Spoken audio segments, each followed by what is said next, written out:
Hey Tiger fans, I'm Cheers Boot alongside varsity basketball players Brooklyn Scarborough and Lydia Pence. Lydia, the season's coming to an end soon. Tell me, what can Tiger fans expect from the rest of this season?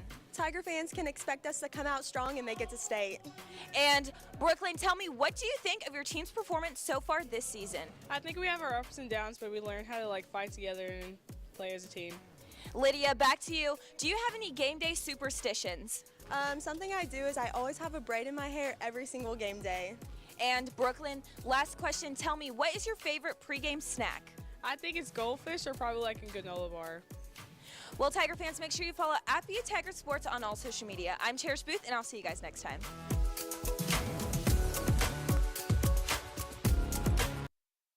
Hi, and welcome inside the Fieldhouse. I'm Dan Hawk alongside the greatest coach that I know, Coach Tiffany Jones, and behind me tonight, it's Senior Citizen Night. Yeah. Class President JoJo David along with his classmates. It's a big one tonight with Ponca City coming to town. Ponca City's 5-3. They're 2-8 in the district. The Tigers 12-7 overall, 7-3 in the district as well. So a lot of fanatics coming out to the Fieldhouse tonight, Coach. You got to love this. I love that our kids came tonight. They had a distance learning day, and they still showed up. They still showed up. So I got to give them a big shout out for getting out here today. Thank you, boys. Nice. Let's go to a victory for the Tigers. Let's check in with our third member of our broadcast team, Madison Dildine, who's got our keys to the game against the Ponca City Wildcats. Can we talk about how good that those boys look in their senior citizens get up? Not bad. First key to the game is to apply pressure on the ball as well as the passing lanes, and then we need to increase post touches, specifically at the high post. We need to attack the lane on offense through both passes and dribbling, and then we need to prioritize blocking out against number 1, Kira Allison. Dan? Yeah, Kira Allison, like Madison said, Coach Jones, she is the difference maker for them. She's a 5'8", senior, and she plays forward, and she's definitely a force down in the backcourt. She's very aggressive, and that's her strength. She loves to go get rebounds, kind of a pick-up track. I call them trash points. They're awesome when you got a player that does exactly that. Right. But that's an important part of their offense, really, is her getting offensive rebounds and putbacks. So we got to do a good job on the boards on her tonight. Yeah, we are going to have to take care of business. Also, some more notes about Ponca City. They're good at back cuts and baseline drives. They run multiple offensive sets going man-to-man, and they're also effective against those zone pressures. And I know zone was your bread and butter back in the day when you were coaching, so how do you break this all down for me? We want to attack the gaps on the zone, but I tell you, step number 1 is transition. We want to get out and run because we think our athleticism can be a key to the game, win for us. And so we definitely want to get out, push the tempo. If they get set up in the zone, we want to attack it off the dribble, kick it out for open shots, or get the ball in the paint and just finish off the shots inside. I'm not laughing at you, Coach, but we have another senior citizen behind us tonight. So it is all kinds of festivities in the Fieldhouse tonight. The weakness for the Ponca City Wildcats, they're defensive in transition, especially in the middle, and they're weak overall with their ball handling, tendency for an undisciplined defense and scoring droughts. And when you have troubles maintaining the ball in your possession, that's going to cause some headaches for Ponca City tonight with the Lady Tigers. Well, we've lost a couple of close ones, right? The last couple have been 2-point games, and so for us, we want to get on track tonight. We want to attack. We want to be very aggressive. We want to pressure them, make them turn the ball over, get out and go shoot layups. That's the game plan. Absolutely. I want to thank our One Club sponsors, First National Bank of Broken Arrow, Ascension St. John, Tulsa Bone and Joint, TTCU Federal Credit Union, the Arrow Group, and, of course, Quick Trip. Coming up on the other side, we'll have starting lineups inside the Fieldhouse. Ponca City and the Lady Tigers of Broken Arrow. Stay with us. Matthews Ford in Broken Arrow has been collaborating with Broken Arrow Public Schools since 2016 and sponsors the Broken Arrow Teacher of the Year Award by providing a courtesy car for the winner to drive throughout the year. We'd like to recognize Matthews Ford for being a valuable community partner with Broken Arrow Public Schools. At Ascension St. John, you'll find advanced heart care, brain and spine care, and personalized cancer care. And we excel just as much in the things that can't be measured. Listening more closely, caring more compassionately. Life happens in a hurry. Our money experts will help you keep up. TTCU Federal Credit Union. Life is better in balance.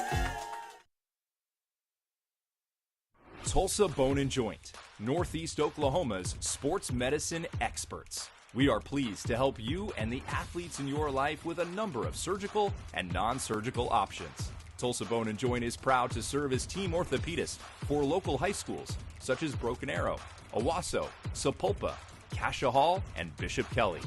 We're also proud to be team orthopedist for FC Tulsa.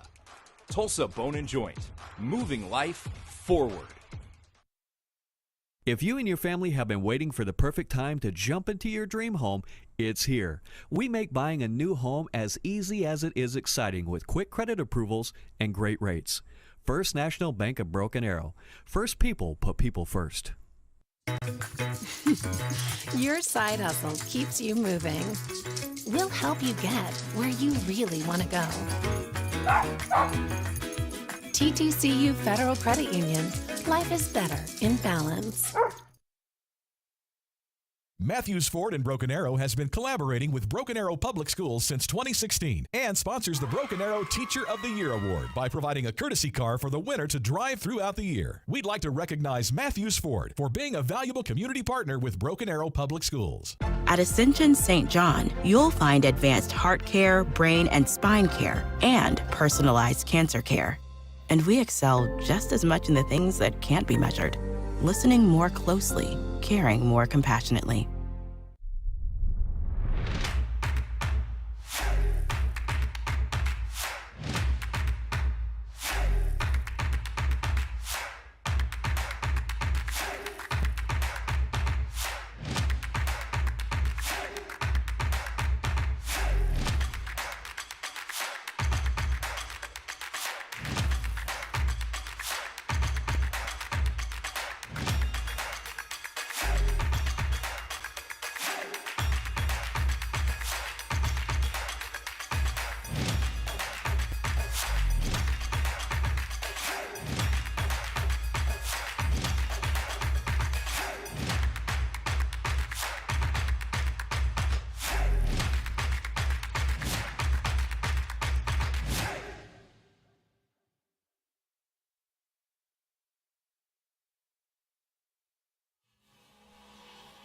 Drip too hard, don't stand too close, you gon' fuck around and drown. Off this way, doing all these shows. I've been on the road, I don't care where I go, as long as I get paid. Bad little vibe, she been on my mind. Soon as I get back, she can slay. Do this all the time, this ain't no surprise. Every other night, another movie get made. Drip too hard, don't stand too close, you gon' fuck around and drown. Off this way, doing all these shows. I've been on the road, I don't care where I go, as long as I get paid. Bad little vibe, she been on my mind. Soon as I get back, she can slay. All the time, this ain't no surprise. Every other night, another movie get made. Drip too hard, don't stand too close, you gon' fuck around and drown. Off this way, doing all these shows. I've been on the road, I don't care where I go, as long as I get paid. Bad little vibe, she been on my mind. Soon as I get back, she can slay. Do this all the time, this ain't no surprise. Every other night, another movie get made. Drip too hard, don't stand too close, you gon' fuck around and drown. Off this way, doing all these shows. I've been on the road, I don't care where I go, as long as I get paid. Bad little vibe, she been on my mind. Soon as I get back, she can slay. Do this all the time, this ain't no surprise. Every other night, another movie get made.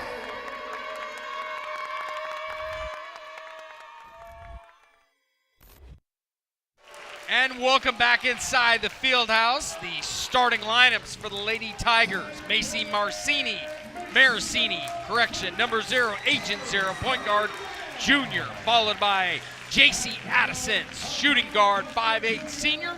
Lydia Pence, power forward, 6'2", senior. Mackenzie Mathurin, shooting guard, 5'10", junior. And number 33, Taryn Jacobs, power forward, 6 foot, junior. For the Lady Wildcats, they'll start it off with Kadam Lively, point guard, junior, 5'5". Calissa Collins, guard, senior, 5'6". Lainey George, forward, senior, 5'8". Nevaeh Carlisle, guard, sophomore, 5'6". And number 13, an added addition to the roster tonight, Natalie Good, a freshman as well. The Tigers are looking for their 8th win in district play, their 13th overall against this Ponca City team that has been struggling most of the year with a 5-13 record, followed by a 2-8 mark. I want to give a shout out to our ArrowVision crew this evening. Antonio Hurling, our stream director. Greg Spencer, director of ArrowVision. Of course, Coach Jones, my color analyst for the girls game, Blake Shy, producer, engineer, and of Madison Dildine, our sideline reporter, Sean Morgan, our PA announcer, and of course, all the students involved within the broadcast this evening. Coach, one final thoughts from you before we get this thing rattled off here in the field house. I think we need to give a shout out right now. We've got some seniors that are getting a start tonight on senior night. We get to honor the Lady Tiger and Tiger seniors between games tonight. That's exciting, but for senior to be able to start on senior night when they normally don't get that start, that's a really big deal for those kids. Absolutely. There are 3 seniors on this squad: JC Addison, Lydia Pence, and Peyton Dolan. So let's get this thing underway. Let's bring these seniors home with a big-time win inside the field house. Jacobs was unable to get the tip. Ball will start with Ponca City. Like I said, it's senior citizen night in attendance for those cheering Tiger faithful in the student section. Ponca City working it around. Collins finding George for the triple. That shot off the mark. Collins gets it out of bounds. Pulling it nearly out of bounds as Mathern is going to take it the other way. Mathern with a steal. Now finding Macy. Macy over to Mathern. Back to Macy.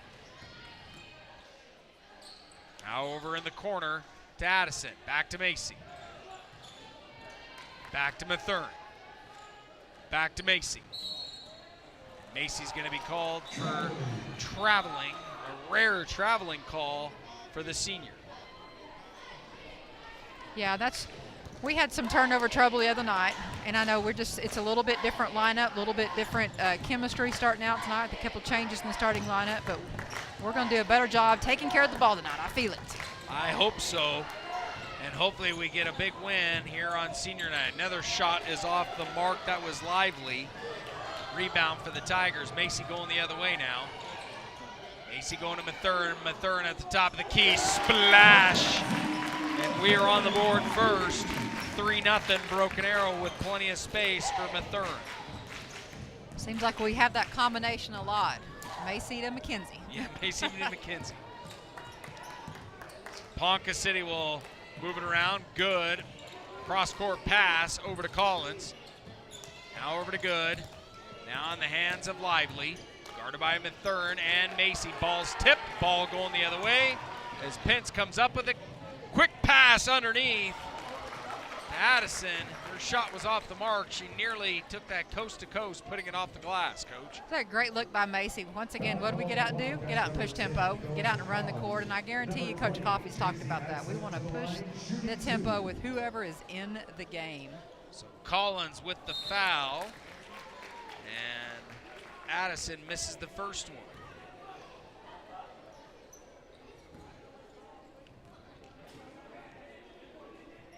Addison on this second shot rattles out. So 2 free throws don't go in the favor of the Tigers.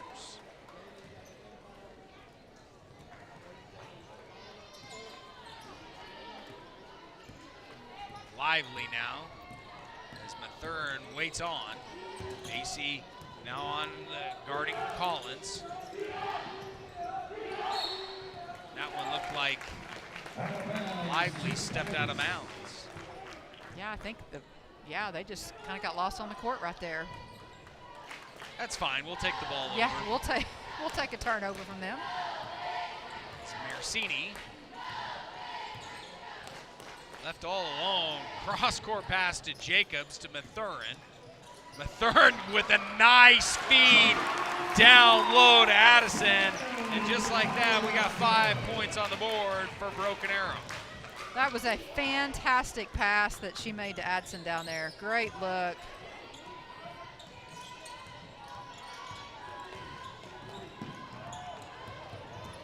So 5:22 to go here in the first.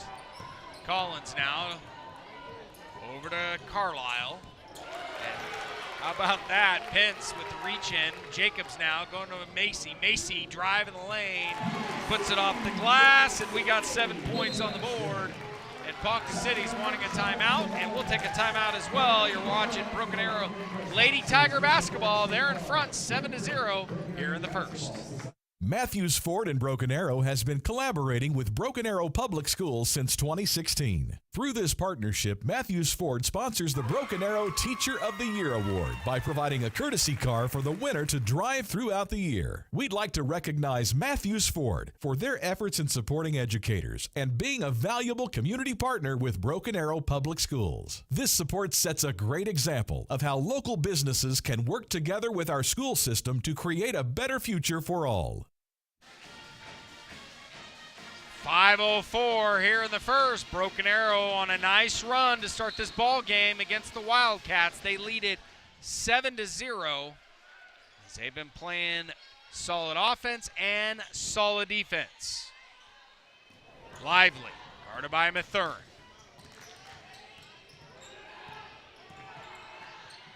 That's just going to be a bad pass out of bounds as Mathurin playing some serious head-up defense. Yeah, that pressure defense caused that turnover, so it doesn't necessarily show up that she caused that on the stat book, but she did. That was 100% ball pressure. Also want to mention Peyton Dolan is a junior, not a senior, so we'll get her for another year. So. Yes, absolutely. Mathurin. Shot is off the mark. Rebound goes to the Wildcats. Collins. Collins gets it to Lively, but she turns it over as Marcini is going to go the other way now. How about that? Passing down low to Jacobs. Jacobs with a reverse land. That would have been a nifty shot. That one's off the mark, off the glass. I think I looked up and I saw Mackenzie out there trying to will it in. Yeah, I lean think it she in was. just a little bit. Carlisle now, guarded by Jacobs. And that pass is going to go underneath as Good gets her first points. And Addison picks up the foul there on the reach in down low. We'll have a chance for an old-fashioned three-point play right here. And that one is going to rattle off. And Mathurin with the rebound. I believe that's her second one already. Yep. As Mathurin finds her spot, trying to go for a deep three, no good. And the Wildcats get the ball off the miss. Carlisle, guarded by Addison. Now gets it in the hand of Swadikasi. That one is off the mark, rebounded Macy. Macy, quick pass down low. Bucket is good by Pence. And the Tigers are on a 9-2 run. So that's a great way for Lydia Pence to get out and run the court. She went right to the rim, and Macy made a great pass, hit her right in the hands, and that's, I mean, once again, that's just good basketball. In traffic, Collins was trying to force a pass in to George, and that one goes out of bounds. So the Wildcats will have it from the baseline. Checking out right now is Addison along with Pence as Bowen is in there with Dolan. Macy going to Bowen. Bowen pulls up, gets hit hard, no foul. That's going to be turned it over to the Wildcats. I think she was looking for a foul right there because there was definitely some contact on the baseline. Good drive, but it's not going to matter. It'll go back the other way. That is a little airmail right there. That is the Wildcats' second out of bounds, nowhere to anybody type of pass, Coach. Yeah, a little pressure defense, and once again, I think the goal is to make them play faster. Right now, it's been a little bit slow on tempo. We've gotten out and run a little bit, but we want to pick up the pace a little bit. Mathurin now, guarded by Carlisle. Pass is off the mark to Dolan. So the Tigers turn it over. 2:23 to go here in the first.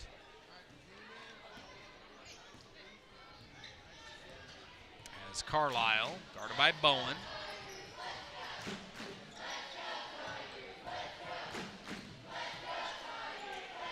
Finding good. That one's going to go out of bounds. So another costly turnover. They're up to 4. So Macy will inbounds it. Goes to Bowen. Back to Macy. And we're down to 2 minutes here in the first. Mathurin. Guarded by Swarovski. Now to Macy. Inside to Jacobs. Jacobs puts it off, rattles off on the right iron. Rebound goes to the Wildcats. It's a good look offensively. Taryn found the soft spot of the zone. We just didn't knock the shot down, but we'll take that look. So Collins trying to sneak it in to Good, and that one's going to go out of bounds. And the Wildcats will inbound it again off the baseline. You got to like the tempo out of the Tigers, but they've missed a few shots on their end. Yeah. I think once again, we've got a lineup that's used to playing together more. Another turnover. That's another turnover by Peyton Minor. And obviously with the Ponca City Wildcats record, you don't want to play down to their level. You want to continue to play the style of play that you've been used to and shake off those 2 losses that we've had this past week. Absolutely. And once again, I mean, chemistry, we've got a little, I mean, just on the court chemistry here. We've got some players that are used to playing together right now in the lineup, and so looking for us to really change the tempo of the game. Mathurin over to Macy. Narcini now. Resetting the offense. Gets a screen by Jacobs. Over to Mathurin. That one is going to be gobbled up. I guess they're going to call a foul. They were all huddled up with one another, and that's Collins' second foul. Collins will check out, and Lively will check in. Macy, quick pass to Jacobs, and then she drives the baseline. Bowen down low, puts it off the glass, and Bowen's on the board with her first set of points. It's 11-2 with 35 seconds to go. Well, that's Macy's 3rd assist of the quarter. I mean, that's a great ball movement on her part. And a turnover now, and they want to run. Bowen, little 2-on-2. She forces the pass down low, and that's going to go back to the Wildcats. I think she should have just slowed it down right there with 2 defenders. You had plenty of time, and you had the ball. Yeah, that's not the possession how we wanted that one to finish up, but we didn't have great spacing on the court, making the defenders commit. I mean, just some little things that we can definitely clean up once again as we look at where we want to be playing late into February and then into March. It's Carlisle going down low to her forward. Off shot by George. That's going to end the first quarter. 11-2 run for Broken Arrow. We'll see how they do in the second quarter. Stay with us. You're watching Tiger Basketball on ArrowVision. Life happens in a hurry. Our money experts will help you keep up. TTCU Federal Credit Union. Life is better in balance. Tulsa Bone and Joint, Northeast Oklahoma's sports medicine experts. We are pleased to help you and the athletes in your life with a number of surgical and non-surgical options. Tulsa Bone and Joint is proud to serve as team orthopedist for local high schools such as Broken Arrow, Owasso, Sapulpa, Cascia Hall, and Bishop Kelly. We're also proud to be team orthopedist for FC Tulsa. Tulsa Bone and Joint, moving life forward. And welcome back inside the Fieldhouse. Broken Arrow on top 11-2 over Ponca City. Some other scores around the area. Owasso and Union going at it. Owasso on top 18-10. Westmore on top of Yukon 24-21. And Edmond North on top of Mustang 22-9. Bartlesville in front on Enid. That's in the second quarter. Low scoring. 9-4. Let's check in with our third member of our broadcast team, Madison Dillline, who's court level. Madison. Thanks, guys. Yeah, Coach Coffey was saying, hey, good job on attacking baselines, but we've got to look for those gaps that they're closing and then see who's open, and we need to pick up the intensity. Dan? Pick it up is exactly right, is Dolan now with the rock. We have a new set of lineup out there. McCary along with Bowen. Scarborough is in there. Jacobs are the 5 out on the court. And a turnover by the Tigers. And I believe that is their fourth as well. So it's been a little bit of a sloppy game on both ends. Yeah, and this is kind of one of those, and today's kind of one of those weird days as a coach. You're like, oh, good steal there by Bowen. Bowen fighting for her life to keep that one on the Tigers side, but she eventually got fouled by Carlisle.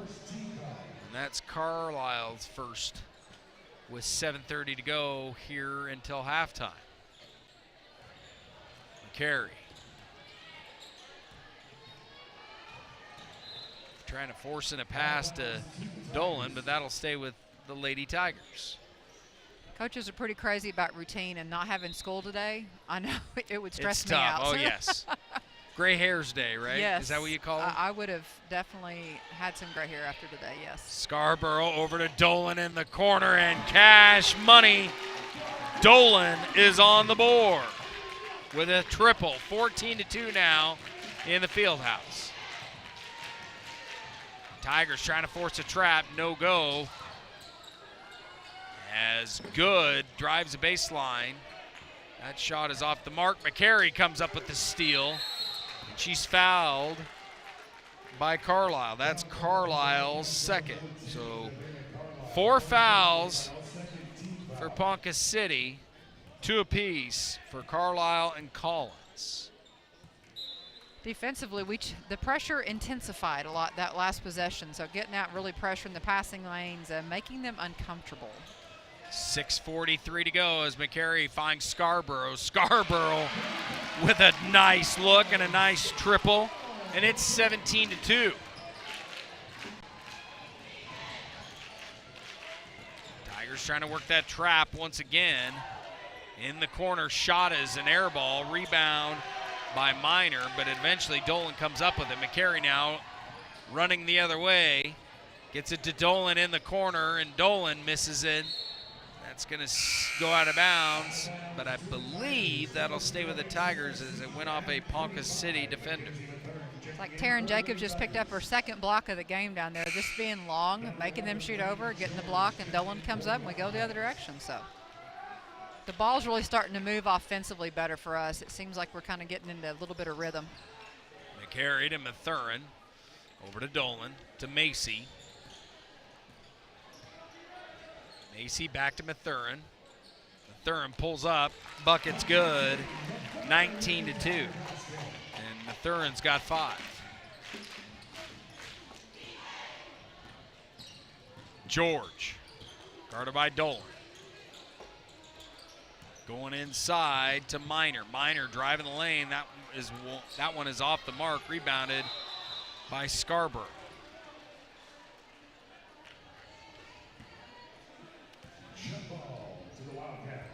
You know, I know it's senior night, but we're looking at a team for the Lady Tigers. As long as everybody stays together, they are going to be a force next season. I know we still got a long ways to go with this season, but they're going to be a very special squad next year, Coach. Yeah, anytime you can look at it and you see that many players getting a lot of quality minutes and they're coming back. They're not all coming back because we do have some seniors, but there's a lot of experience that's going to be returning to the court next year for us. And so there's no replacement for that time on the court in a game.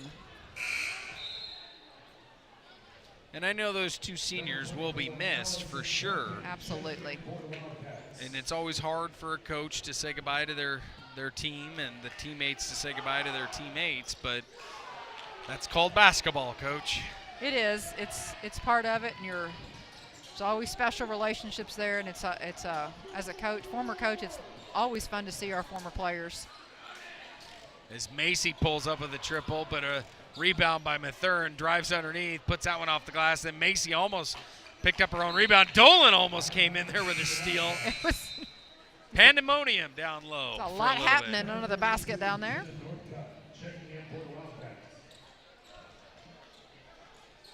Northcutt checking in for the Wildcats.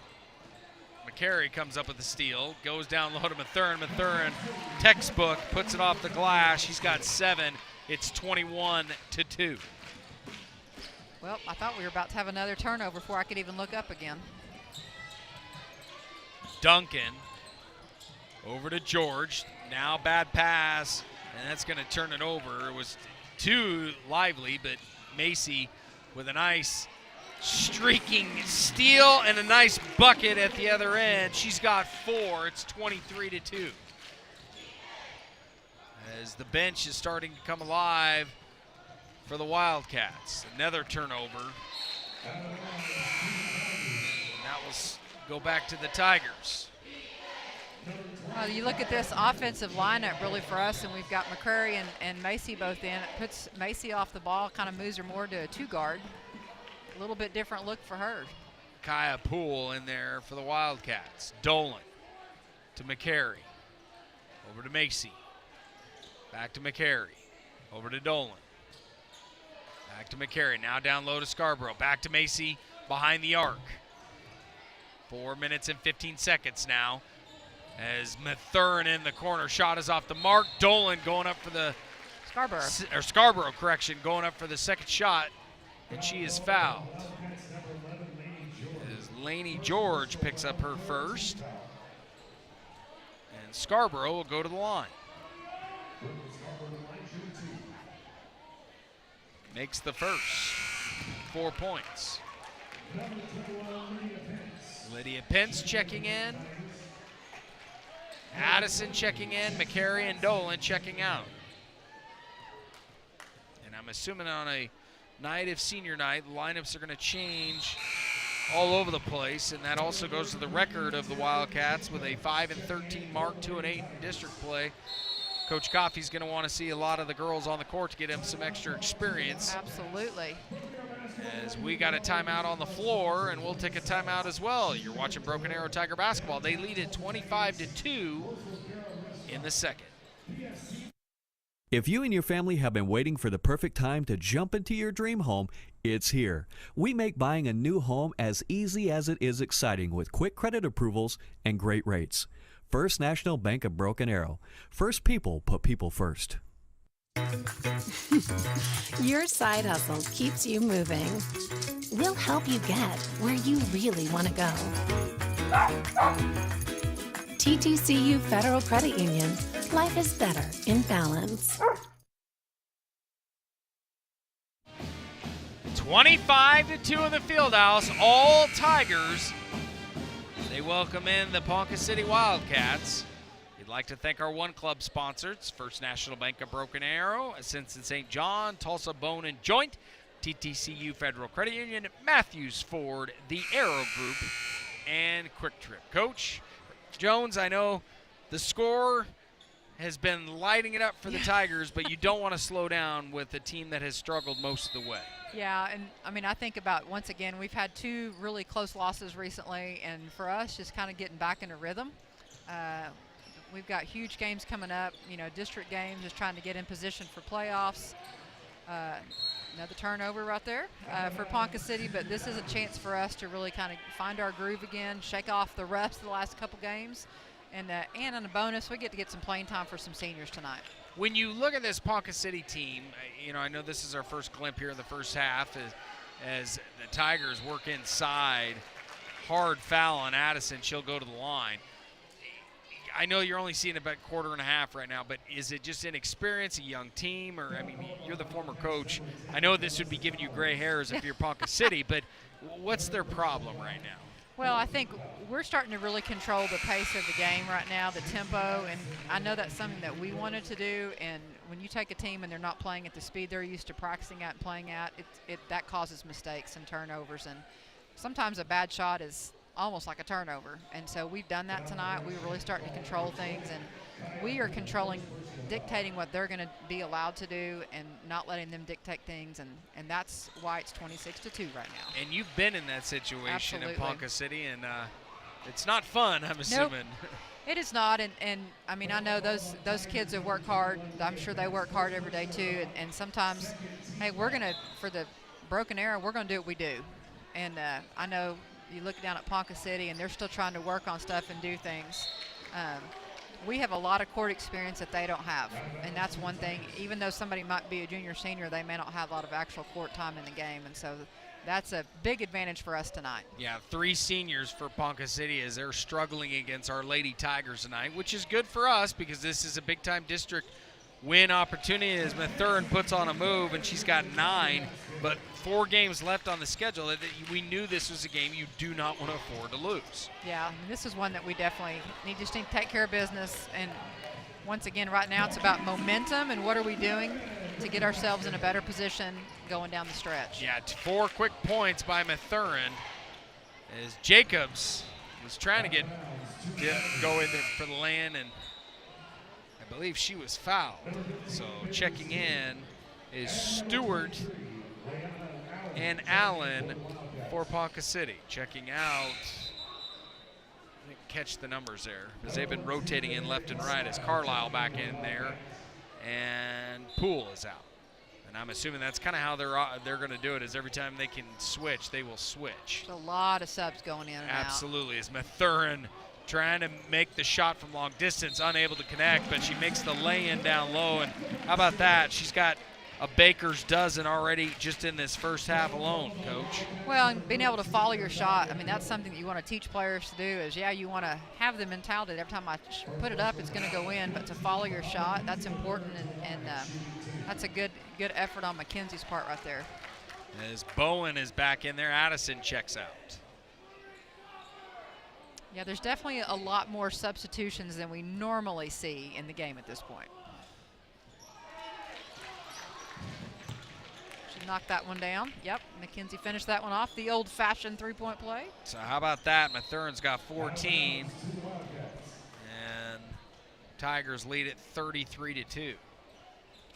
Macy coming back on the court. She deflected that one out and went out to the hallway. You know, another discussion that, especially at a game like this, you think we'll get a shot clock in the coming years? Maybe? It is quite the discussion. I know that smaller levels are very opposed to yes. it, and I understand that. Yeah, I think it'll be interesting to see if they actually let them kind of split, because I think the larger schools wanted it and the smaller schools didn't. And how are we going to proceed with that? Are they going to let maybe the small schools keep not having it? I mean, I think it's going to be an interesting discussion. Wouldn't surprise me if it comes soon. I don't have any insider knowledge, but will don't not lie, surprise Coach. me. We know you got a bug in that office in the OSSSA, and I'm just kidding, yes, folks. yes. Joking. I have a lot of friends that coach around the state. Lots of good discussion about that. Yes. Pence checking out, Mathurin checking out, Macy checking out, Dolan back in there with Jacobs, Scarborough, Bowen, and McCary. 2 minutes and 15 seconds until halftime. Jacobs trying to get it to go back in front of her as that one just falls right behind her as she kept her footing.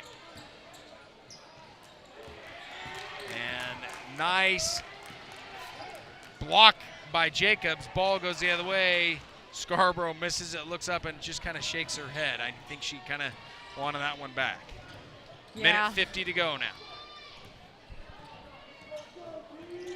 They wanted that one. Yes, they did. Allen now, guarded by Bowen. Going over to Lively, guarded by McCary. Nearly turns it over. Now Bowen playing tough D. Ball on the deck. Ponca City turns it over, and it finally gets to the hand of the junior, Peyton Dolan. Going up to McCary now. Over to Scarborough. Now to Jacobs down low. Jacobs with a spin move, and she makes him pay. It's 35-2, and Jacobs is on the board. It's a great move by tearing inside, and those are points. I mean, I'm looking at right now. Look how many players have scored for us. I mean, that's what's exciting to see at this point in the season is how many different players are scoring. Instead of one with 20, we got a lot of people chipping in right here. Bowen charged with the foul. Coach Coffey shakes his head as well. I don't know where the foul was, but it looked like Bowen's body movement down low is completely fine, but it is a 35-2 game, so you can't really complain about too much here. I think it's great to hear our senior citizen section tonight supporting the girls Lady Tigers tonight, but yes, they're a little special encouragement for Ponca City, I think. I can officially retire. I never thought I would hear someone giving a shout out to the senior citizens of the group. A lot of things I say on a daily basis, I don't know. So That's true. Bowen now. Over to Dolan. Back to McCary. Inside to Jacobs. Jacobs over to Dolan. Dolan with the jump shot. It's 37-3. Why not? Dolan's got 5. So 37-3, Coach. 30 seconds still half. When do you expect Coach Coffey bringing it out with even more? I mean, we're a pretty young team anyway, but to bring out the rest of the scout team and players that don't get a ton of playing time all the time. well, I think that's going to kind of be, we're going to see how things start in the third quarter. I think the fourth quarter you'll see a lot of people getting a lot of different playing time. It's kind of a gut feeling when you're trying to, once again, we've lost 2 close ones. What kind of rhythm can we get into tonight and kind of propel us into next week? I believe as we are, headed to Jinx, I think, next week. And so I think this is an opportunity to get a lot of playing time for a lot of people tonight in some different looks. And so I think we will see a lot of people that don't normally get a lot of minutes on the court the rest of in the second half. Which is obviously not surprising. You were talking about the schedule. It's Southmore, then Jinx. Okay. And then we close it out at home with Bixby. Jacobs made both of those free throws at that end, so it's 39-3 with 13 seconds left. It's been all Tigers, no surprise. Honestly, with a 5-13 team coming in, as McCary nearly picks the pocket of Sadowski. Hail Mary shot is nowhere near the basket, and that will end the first half, 39-3 inside the field house. We'll check in with Coach at the start of the second half. We'll pause. You're watching Tiger basketball. It's 39-3 in the field house.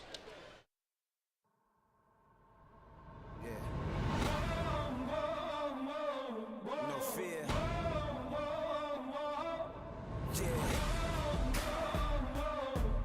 King. No fear. Only fight. I'm fearless. It's only right.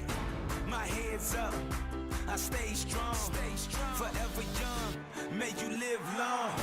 With perseverance, hold on and stand tall. Never back down with my back against the wall. I'm an overcomer. I overcame it, y'all. I conquered every mountain. I've been through it all. Yeah, I've been through it all. I'm fearless. Nothing can ever hold me back. Nothing. I'm unstoppable. I'm unstoppable. I'm fearless. Yeah. I'm fearless. You know. I'm courageous. Yeah. I'm strong. I'm strong. I'm unbreakable. I am. Yeah. I'm fearless. I am fearless. Yeah. I'm fearless. I am fearless. I am fearless. You know. I am fearless. You know. I am fearless.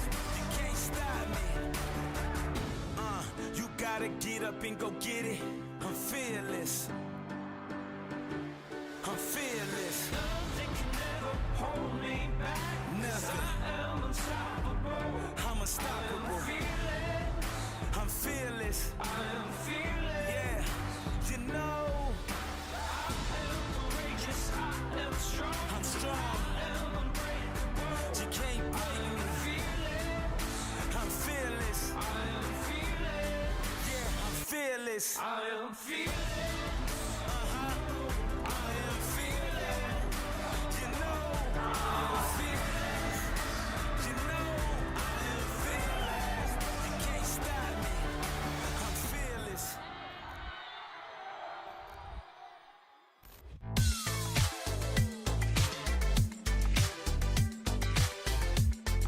We are very excited and happy that you are here. This is the Freezing for a Reason 2024.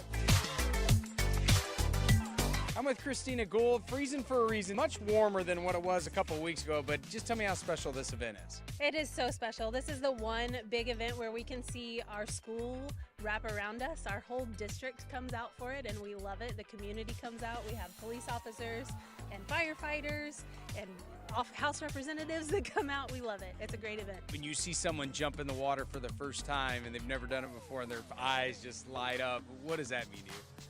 It's exciting. It's exciting to watch the thrill come over them for sure. And then they're out here doing it for such a good cause. What does this day mean to you? You know, it's my first time doing this, but you know, I had the opportunity to come out and support Special Olympics, and from seeing the other years of what they're doing, it's amazing, so I wanted to come be a part of it. We enjoy the support from the public all year long and the students, and so it's just really important for us to get out here and support them. You know, doing this for local kids going to Special Olympics is really important to us.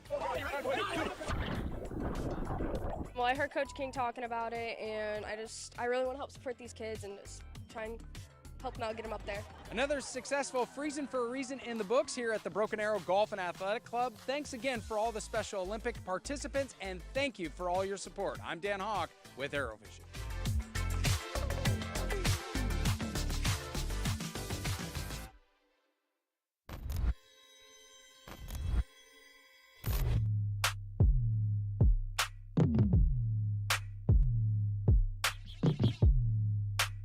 Hey Tiger fans, I'm Cherish Boot doing alongside varsity basketball players Nigel Noyce and Logan Shockley. Logan, the season's coming to an end. Tell me, what can Tiger fans expect from the rest of this season? To win our games, do what we do, and go right back just like how we did last year.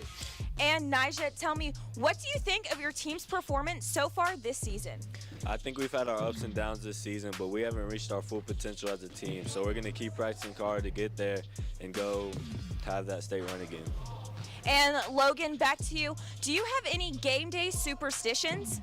I got this favorite undershirt I gotta wear every game. It's good luck. And Nija, last question. Tell me, what is your favorite pregame snack? Reese's Peanut Butter Cups.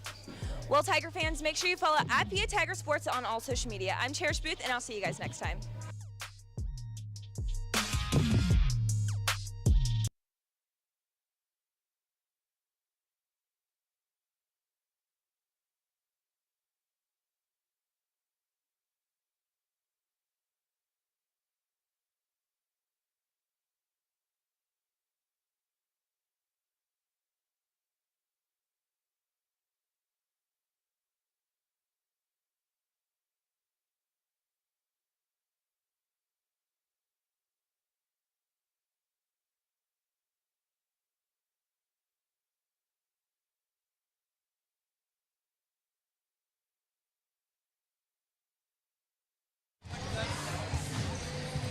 Welcome into Tiger Fieldhouse. I'm Madison Dildine, now joined by head coach Shane Coffey. Coach, you've got a 39-3 lead as we enter into the second half. You controlled the tempo in the first. How did that help you tonight? You know, that's something that we need to really control every game that we play. We feel like if we can play fast defensively and create turnovers, we're going to have a lot of success night in and night out. It's just really hard tonight, you know, trying to kind of pace our kids, and with it being senior night, it's affected our lineup a little bit. But it's been a good thing for us. It was great to see our seniors score in that first quarter, and the excitement you saw on the bench tonight was great. Thanks, Coach. Thank you. Thank you, Madison. Great stuff out of the Tigers in the first half. 39-3. There are so many stats to go over. Let's see if we can get them all in. As Mathern has 14. The next leading scorer is Scarborough with 5. We've got a couple players, or Peyton Dolan also has 5, and then a couple players with 4. But you got to like the opportunity out of this Lady Tigers team where it's not just been one player. They've been giving the ball to a lot of different players tonight. Yeah, you look, I mean, the score line, yes. I look at the stat line. I see that, like, Macy's, you know, picking up rebound steals. We've had a lot of steals tonight. And then I would also, I'm just counting up real quick, assist. We're sharing the ball really well tonight. And, yeah, we're up 39-3, and that makes maybe some passing a little bit easier. But let's don't be selfish, which that's what we're not being selfish, not really sharing the ball, moving around, and we're getting some really good looks. Yes, we are getting some very good looks. 2:34 to go until the second half. There's only been 3 Tiger players that have committed a foul as well, 1 apiece, and that is for McCary along with Addison and Bowen, correct? Yeah, Bowen with the other foul. So Yeah. only 3 players. You got to like that as well when you got a team that has obviously their talent level is not where the Tigers are at. Yeah, and I think Coach Coffey said something down there that we need to recognize. A lot of different players playing in the game tonight, and that chemistry, that's important, and you get that on the court chemistry. And so for us tonight, we've had a lot of different faces in there. Even like Macy's played off the ball more. A lot of different things that are happening tonight, and it's going to be good for us. You got to think short term and long term. Yeah, we're up by a lot of points right now, but long term, this is going to help us because we're getting some youth on the courts, and they're getting that experience too. We'll take one quick timeout. We'll give you some scores around the area. We'll have the second half of basketball coming up on the other side. Stay with us. Matthews Ford in Broken Arrow has been collaborating with Broken Arrow Public Schools since 2016. Through this partnership, Matthews Ford sponsors the Broken Arrow Teacher of the Year Award by providing a courtesy car for the winner to drive throughout the year. We'd like to recognize Matthews Ford for their efforts in supporting educators and being a valuable community partner with Broken Arrow Public Schools. This support sets a great example of how local businesses can work together with our school system to create a better future for all. Life happens in a hurry. Our money experts will help you keep up. TTCU Federal Credit Union. Life is better in balance. Tulsa Bone and Joint, Northeast Oklahoma's sports medicine experts. We are pleased to help you and the athletes in your life with a number of surgical and non-surgical options. Tulsa Bone and Joint is proud to serve as team orthopedist for local high schools such as Broken Arrow, Owasso, Sapulpa, Cascia Hall, and Bishop Kelly. We're also proud to be team orthopedist for FC Tulsa. Tulsa Bone and Joint, moving life forward. And welcome back inside the field house. We're getting ready to start the third quarter. Tigers in front on the Wildcats, 39-3. Some scores from around the area. Norman, a big win over Northwest Clawson, 79-18. Edmond North on top of Mustang, 43-23. That one is in the fourth. Bartlesville on top of Enid, 27-10. Moore on top of Deer Creek, 49-33. Edmond Memorial, 63-14. That's in the fourth. Muskogee, 19-10, and a close one at the half. Owasso and Union, 24-9. That's the only kind of area game beside Enid and Bartlesville. We'd also like to thank our One Club sponsors for all the work that they do for us. First National Bank of Broken Arrow, Cincinnati St. John, Tulsa Bone and Joint, TTCU Federal Credit Union, Matthews Ford, the Arrow Group, and Quick Trip. As Mathurin gets the steal going the other way, puts it off the glass. She is fouled. She'll go to the line. Lively with the contact. That is her first. We got 7:14 to go here in the third. Yeah, and you asked a question earlier, when do we start seeing some other people going in? As a coach, you're also looking at your players that have played the majority of the minutes, and you're like, okay, I got to make sure I protect them also. You don't want anything to get chippy out there and pick up, some type of unfortunate injury that could hurt us going down the stretch. You don't want any kid to ever get hurt, but you do think about that and just how it impacts your legs and your physically.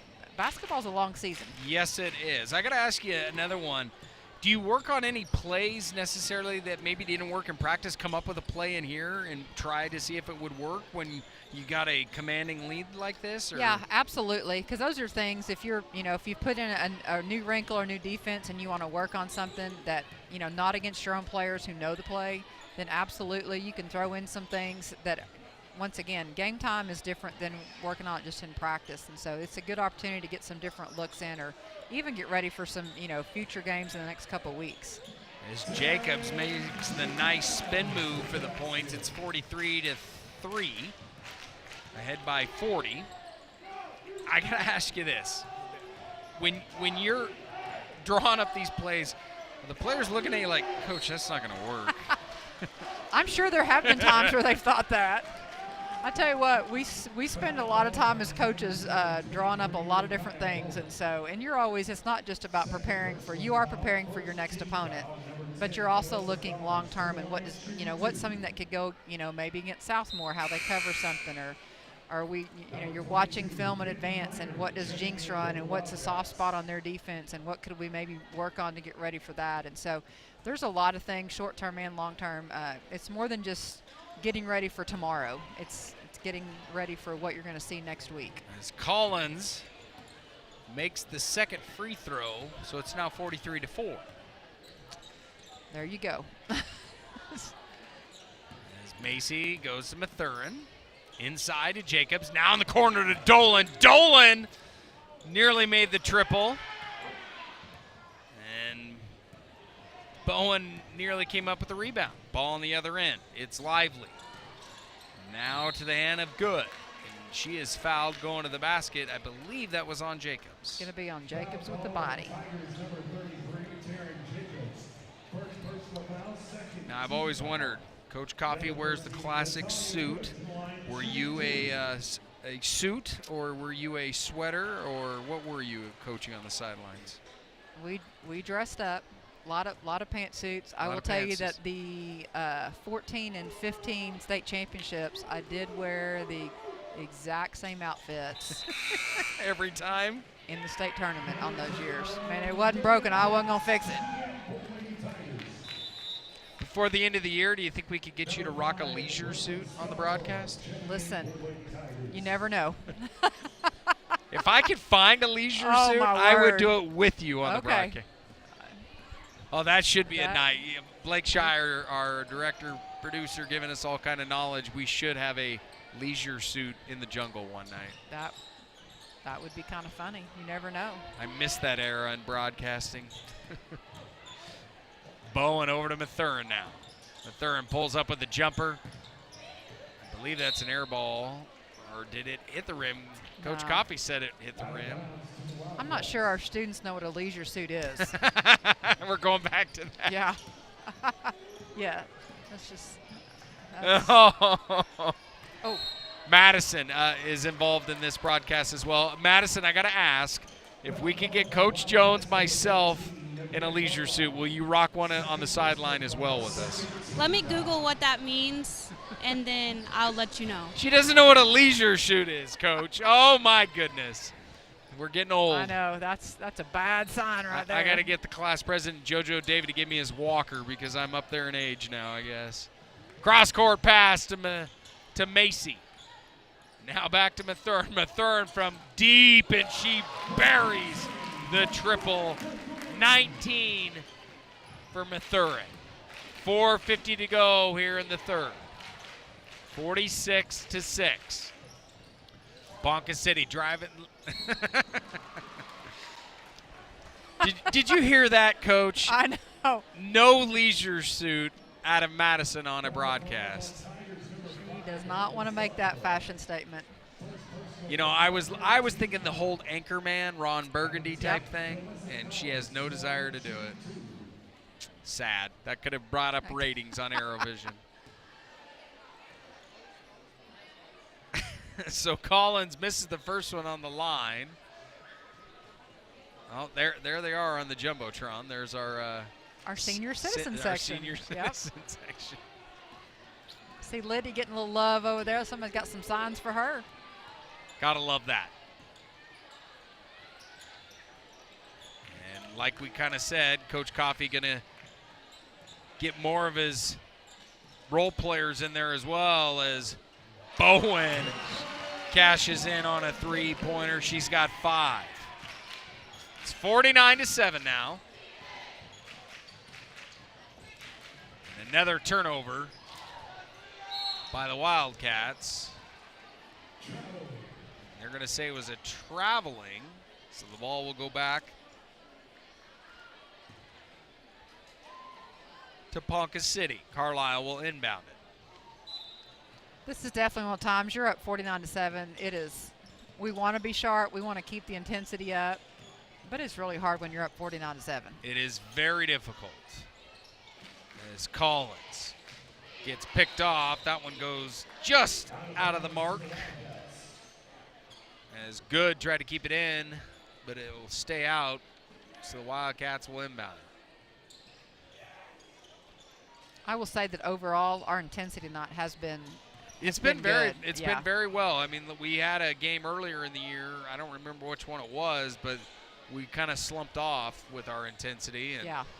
even though we've got this big-time lead, as Bowen puts one behind her back, she trips. I think she's okay, though. Mathurin putting a body on a Ponca City player. Can't see the number. She's on the court. Yeah, I can't see. She's still down 11. That is Carlisle. Yes, Carlisle. It's a good thing I have my glasses on. Did you borrow them from JoJo and Yeah, Senior I Citizen? did. I had to go get me some readers. Not really, but. No. As Lively makes the points. And Ponca City's got 10. Mathurin in traffic. That one is just off the mark. Pence trying to go back up. And she'll go to the line. Well, Lydia Penn's getting some playing time tonight. That's something that can really we can benefit from long term. I mean, she's long inside, difficult to shoot over, and if someone's got another 6'2" post player, she's got some length that we can definitely use, and she's been a great role player for our program. Pence misses the first one. Makes this, we'll have a 40-point advantage.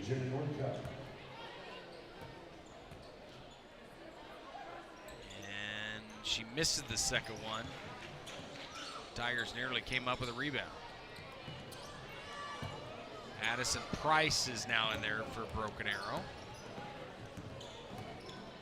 Pence, Mircini, Price, Mathurin, and Scarborough. You know, sometimes the game of basketball is not super complicated. It's not like organic chemistry or something like that. I mean, get out, run, get the ball in the middle of the court, fill the lanes, make shots. And that's what we've done a lot of tonight with this huge lead. And this is going to really help us, I think. Another steal for Mircini. Mircini now. Goes to Mathurin. And Mathurin is going to get hacked, and she'll go to the line. It's a lot of people getting a lot of good things tonight. We've had a lot of assists, some deflections. Defensively, just getting lots of touches. She misses the first free throw. McCary coming in for Macy. And Good back in the lineup. And Minor back in for the Wildcats as Lively checks out. In games like this, when you're watching it as a player coming off the bench, as JC Addison checks in, how difficult is it to just play your style of basketball when you have a 40-point lead like this? I tell you what, every kid that goes on the court, you never want to tell a kid to not play hard. Exactly. And so I think the biggest thing is you keep doing. I mean, what a move. Nice move by Price. I was like, you want every kid to have that opportunity to Just get like those. that. Yes, absolutely. A steal, another steal by Brooklyn right there. You never tell your kids to not play hard, no matter what the score is. And so people are hearing that they're trying to earn more playing time in games that aren't 40-point blowouts. So keep doing everything that you work on in practice. Lydia Pence, the senior, getting the bucket. Nice assist by Price right there. She should have went to the line. She was hit right on the arm. About hurt it all the way up here. It did. 54-10 now. 1:45 to go in the third.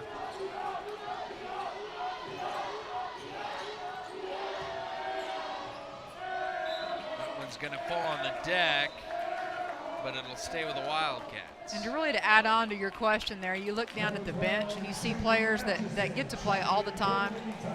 They're ecstatic and they're supporting their teammates that are getting some time on the court. And so when somebody makes a great pass or a great shot, you see them out there celebrating. And so it's about the team, and being able to win this one together tonight is a great team effort. As Atchison checks in for Scarborough. 1:30 to go here in the third. You talked about the intensity. It has not slowed off at all. No.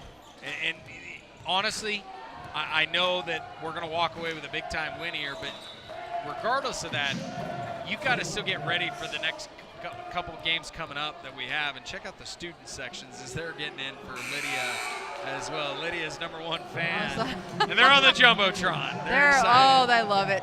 Look at them.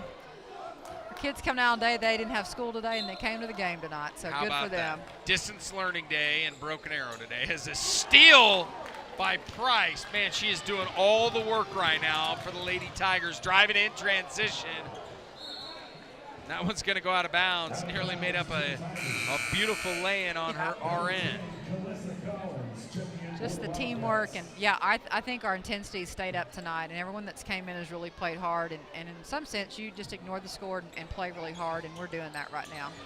Price over in the corner to Addison.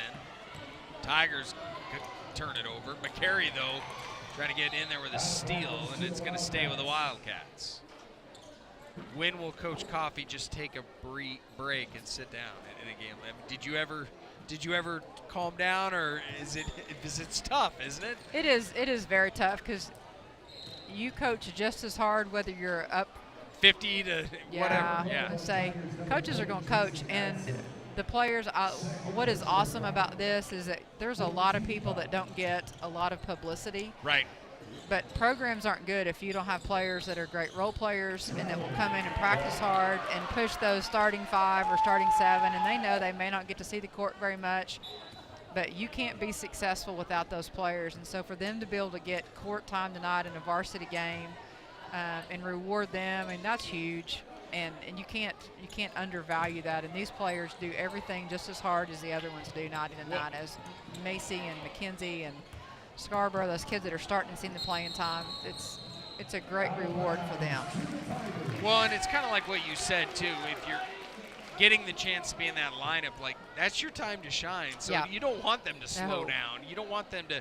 I never enjoyed the term garbage time. No. Because like it discredits the players that have earned their stripes just to get on the court, whether Yeah. it's football, basketball, or baseball, whatever. Like, they're getting on the court. They work just as hard in practice as well, Coach.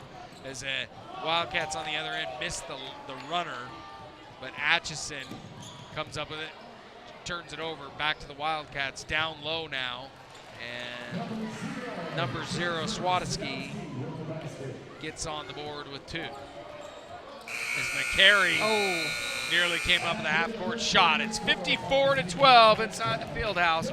We'll have the fourth quarter coming up on the other side. You're watching Tiger Basketball on ArrowVision. Tulsa Bone and Joint, Northeast Oklahoma's sports medicine experts. We are pleased to help you and the athletes in your life with a number of surgical and non-surgical options. Tulsa Bone and Joint is proud to serve as team orthopedist for local high schools such as Broken Arrow, Owasso, Sapulpa, Cascia Hall, and Bishop Kelly. We're also proud to be team orthopedist for FC Tulsa. Tulsa Bone and Joint, moving life forward. If you and your family have been waiting for the perfect time to jump into your dream home, it's here. We make buying a new home as easy as it is exciting with quick credit approvals and great rates. First National Bank of Broken Arrow. First people put people first.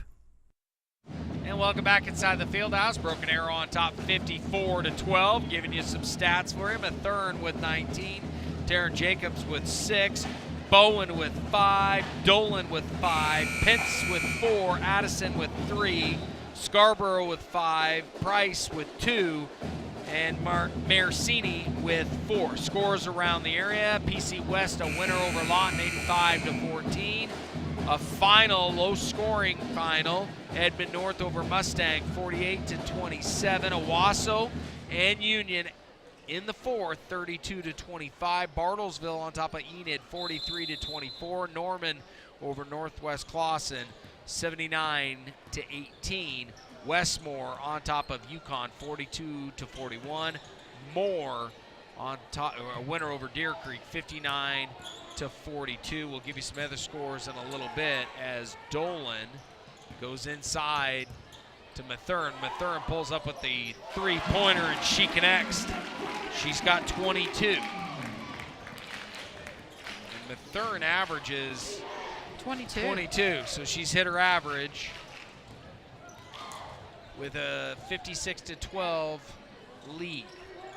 That shot is off the mark. Jacobs flips it to Mathern, up to Macy.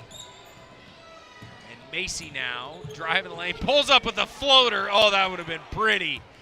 Oh man, that would have been pretty. It's kind of a nonchalant, easy, just kind of go in there. And yes, a lot of things are open offensively. Sometimes that's actually a challenge because there's so many things open. You don't want to get in the habit of taking bad shots or shots that you're not going to normally have. But that was a good little floater for her. Just giving up an offensive rebound. Wouldn't have been real happy with that. As Mathern gets the pass down low from Macy, and she's got 24. The Tigers lead it 59-12. Macy's got 5 assists tonight, which she's well above her average as far as like assist to turnover ratio, especially when your point guard can double almost 2-to-1 on assist to turnovers, and the ball's in her hands. Like tonight, she hasn't had it as much because we've had other people in the game. So the Wildcats unload their bench with 6:27 to go. They get it in the hands of Minor, but Minor tosses that one out of bounds. Just a bad pass. I don't know if she ever had complete control of the ball until she passed it away. There's a lot of coaches that would say make two-handed passes, and you don't have that one come off your hand like that. Why do I feel like you would have said that to me if I was one of your Lady Tigers? Said it a couple times. Actually, I hate to say it, but you'd be like, Dan, go get me water. You're the water boy. Mathern now. Over to Dolan. Over to Macy. Back to Mathern here in the corner. Now she bobs and weaves to the other side. 6 minutes to go. Still dribbling. Over to Macy. Macy driving in. Pulls back. Over to Mathern. Mathern on the other side from the left elbow, and she makes him pay with the triple. She's got 27. 62-12. This is a good sign right here for the Lady Tigers, getting ready to have a wholesale substitution coming in. Yeah, we maybe get our camera guy to get down there. We'll see that whole bench getting ready to check in. Here it comes as Mathern, Bowen, Mersini, Dolan, and Jacobs will check out. McCary, Price, Pence, Addison, Scarborough in there for the Lady Tigers. So 5:23 to go. And a bunch of Lady Tigers are going to get some extra minutes, which is seriously crucial with 4 games left until the playoffs start. Yeah, and Lydia Pence in there as a senior, and J.C. Adson getting some extra court time right here.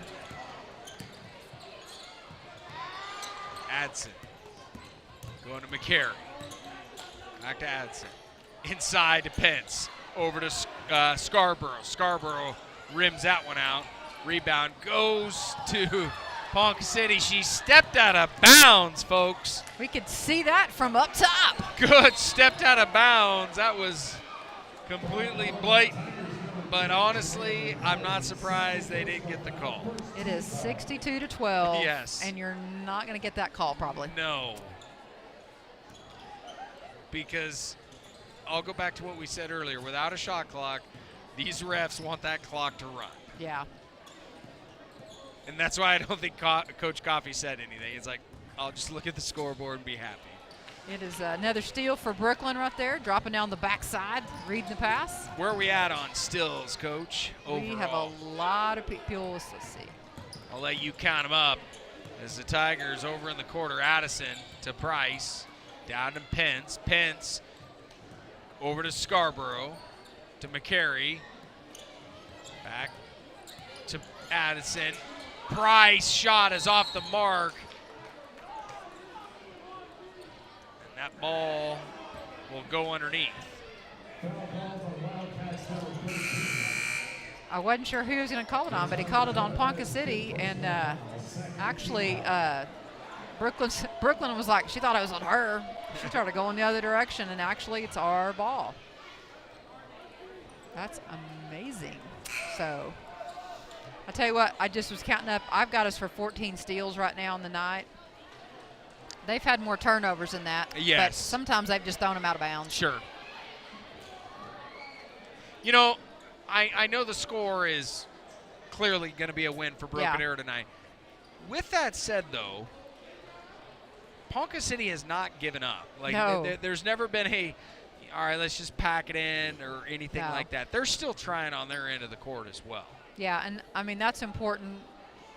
If you've coached very long at all, you've been on both sides of this coin. Yes, you have. And you've been on the giving and the receiving end. And so you always want your kids to compete no matter what the score is. You want to play hard. And what they're trying to execute. They're just not able to do what they want to do tonight. And so it's, once again, are your kids competing? Are they playing hard? Are they doing what you've asked them to do? And so it really, I'm going to say for both teams tonight, you're seeing the competition on both sides. We're getting in there battling. Brooklyn's down there trying to get rebounds. I look down the stat line tonight, and we have so many kids with steals, with deflections, with assists. Unselfish play. Over to the corner to McCary as the bench steps up to rejoice as Price picks up the rebound. Over to Addison. Addison misses it. How about Pence getting in there? Almost coming up with a rebound. Tell you what, had Adson's 3 dropped right there was about to be a huge party on the bench because they were about half ready to celebrate. They were up and moving. Yes, they trying to will that one in. That one's going to stay with the Wildcats.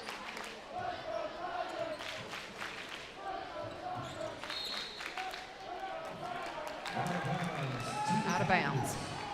Another turnover. But that was caused by Addison Price right there, just pressuring the ball out there. Wasso and Union are in the 4th. It's now 36-33, so that is the classic rivalry game going against one another. Yeah, that's very competitive tonight. It seems like there's been quite a few blowouts, not as many close games tonight, but we've got some more players coming in right now. Sorry, Matthew will check in. Scarlett Shell in the lineup. So Amari Hammer came in, it looks like. Yep, Angela Atchison. Pence in there, and that's going to go into Addison. And rebounded by Pence, and she's going to go to the line. Another rebound for Lydia Pence she's checking lots of boxes on the stat line tonight between offensive rebounds, defensive rebounds, steals, deflections, a little bit of everything. I tell you what's been nice tonight is she's done a good job finding the hole in the zone, and when the ball comes in, how you really beat a zone is to go inside, outside, and she's been very unselfish to get the ball inside and kick it out to her teammates on the outside that are shooting threes. And so very unselfish play by Lydia Pence. It's Pence. Misses the first one and the second, so the score will stay at 62-12. Shell, along with Pence, trying to force a trap. And it was successful, so it'll come back to the Tigers. Atchison to Hammer. Correction, Surrey Matthew not in there. Adds over to Pence. Back to Addison. And she connects. And just like you said, that's what I the love bench is happy about that one. She's got 6. And actually, correction, according to the stat board up top, she's got 8. I know I missed 2 points somewhere on her, but Hammer. Trying to get it to Pence down low. Oh. The shot was just a little too hard. Hammer with a triple. That one rims off. Addison with the rebound. Back to Hammer. Hammer drive in the lane. That one off the mark. They were ready to explode down there, weren't they? That's good to see when you can celebrate for your teammates. You know, we might have to talk to Addison at the end of this game, Coach. She's got 8 points for the Lady Tigers. And how many rebounds does she have? Just one. Just on one. that last, yeah. But I don't know. Sometimes you may have to talk to 2 players. We might have to. I think there's a couple seniors on this squad. Yeah.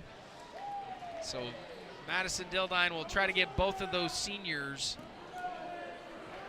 at the end of the game. 65 to 15 now.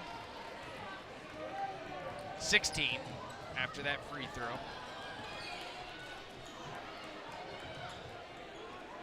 Hammer onto the other side to Shell, back to Hammer, to Pence, over to Adson.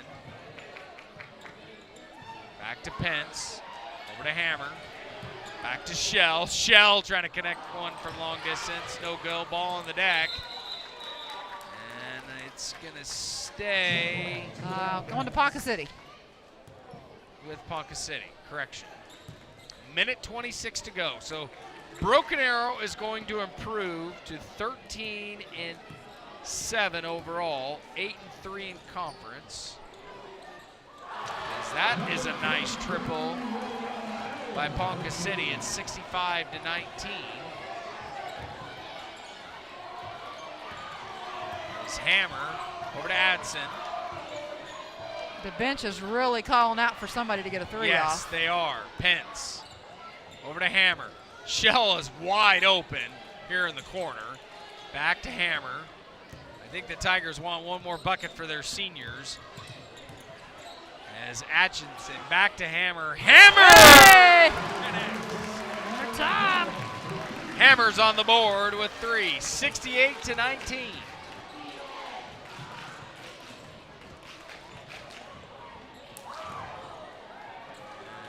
Hammer comes up with it. She was fouled.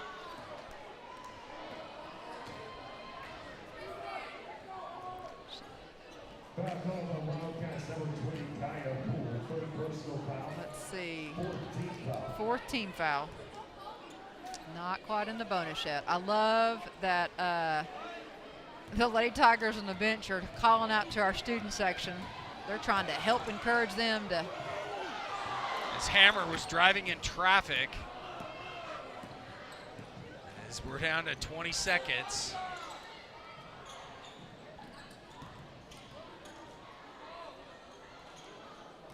Like I said, it's a big win for the Tigers, and I know Coach Coffey's going to be happy about it. Now they got Southmore coming up. Half-court shot, no good. That'll do it. 68 to 21. Broken Arrow improves to 3-7, 8-3 in district. Great team effort tonight, just getting a lot of players playing time, a lot of good things happen on the court, and also really on the bench tonight. So. Absolutely. We'll check in with Madison Dildine. She's going to try to get one of our seniors, Lydia Pence, on senior night. And Pence is starting to go into the locker room, but I think she'll come back. And Coach Coffey is going to join Madison Dildine right now, court level. Obviously, a very big win tonight. You had the court experience in your favor over Ponca City. How's that going to help you as we move forward? You know, you always are wanting to develop depth going into the playoffs, and it's games like this that give you an opportunity to kind of piece the puzzle. And I feel like we saw a lot of good things tonight. We are about to celebrate your seniors. How has this class impacted you? You know, they're tremendous individuals on and off the court. They're people that I am so proud to say that they're Tigers. And I wish them nothing but the best in their future endeavors. Thanks, Coach. As the Tigers are getting celebrated by the student section, and now Lydia Pence with Addison is with Madison Dildine. Madison? You just played your senior night game. It was a huge win. How are you feeling right now? I'm feeling amazing. I'm so glad I got to complete this year with all these girls. I love them so much. JC, you got to play some big-time minutes tonight. How was that experience for you? It was really great. I'm really tired, and I'm out of breath. You guys are about to be celebrated for the class of 2024. How has this program impacted you? This program has impacted me in so many ways. It's brought me so many good connections, and I love all my coaches. They're all so amazing. I made some really great friends out of it, and I'm glad then they're special to me. It's a special bond that you can't really make anywhere else. Thanks, girls. Can't make it any better. The Tigers are your winners, 68 to 21. We'll pause real quickly as the senior festivities will take it underway. Stay watching on ArrowVision. We'll have all the sights and sound from Senior Day.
Tiger fans, tonight we honor our basketball seniors.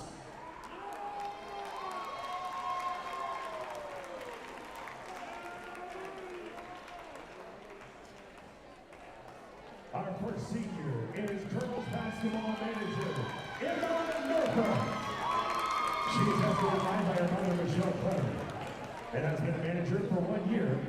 Her favorite sports memory is getting to go to away games and plans after graduation to go professional in surfing and go to college to be a dental hygienist. She'd like to thank all the coaches, friends, and family for a great season. Ladies and gentlemen, Emma Northup.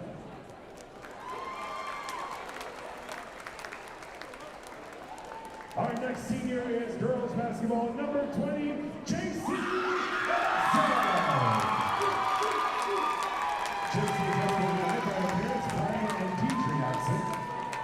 She's been playing basketball since 3rd grade. And her favorite sports memory is winning regionals and going to state last year. After graduation, she plans to attend Oklahoma State University and major in marketing with a minor in graphic design. She'd like to thank her parents, her family, for always being there and supporting her in everything that she does. Ladies and gentlemen, number 20, JC Edson.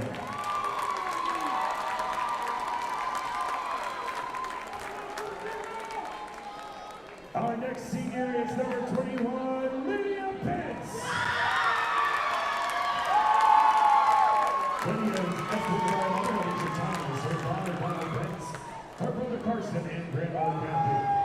She's been playing basketball for 6 years, and her favorite sports memory is with basketball is just building such a great connection with all the girls and coaches throughout her years of playing. After graduation, she plans to attend Oklahoma State University to major in nursing. She would like to thank her father for all the support he has given her throughout the years and always being there when she needed.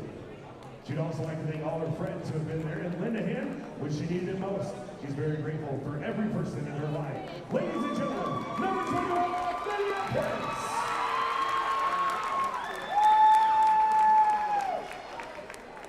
Our next senior is boys basketball manager, Marissa Christian. Marissa is escorted by her mother, Maria Gray, and Scott Christian, and her sister, Kelsey Christian. She's been a team manager for varsity boys basketball for 3 years, and her favorite sports memory is going to the state championship last year. Plans for after graduation is to attend University of Oklahoma to pursue a degree in meteorology and broadcasting. She'd like to thank all of her friends and family. Ladies and gentlemen, Marissa Christian.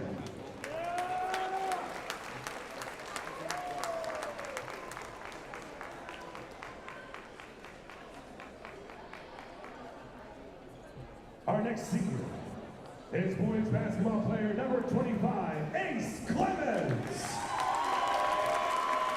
Ace is escorted by his aunt with Peter Nash and has been playing basketball for 10 years.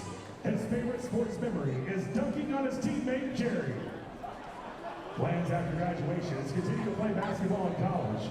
He would like to thank God, Coach Wallace, and his aunt, as well as his teammates, for pushing him to be better. Ladies and gentlemen, number 25, Ace Clemens. Our next senior is number 30, Elijah Harrison.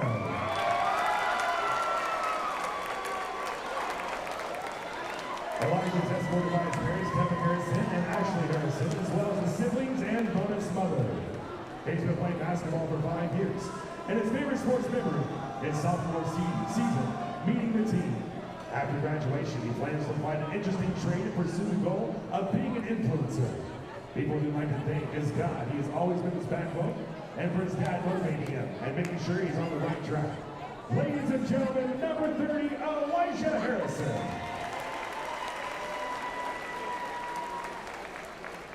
Our next senior is number 4, Jerian Lewis. Jerry is escorted by his parents, Jerry and Melissa Lewis, as well as his many siblings, brother-in-law, and nephew. Jerry's been playing basketball for 11 years, and his favorite sports memory is going to Florida with his team junior year. After graduation, he plans to go to Northern Oklahoma College in Eden. People he would like to thank is his mom, dad, stepmom, grandparents, and siblings for all their support. Ladies and gentlemen, number 4, Jerian Lewis.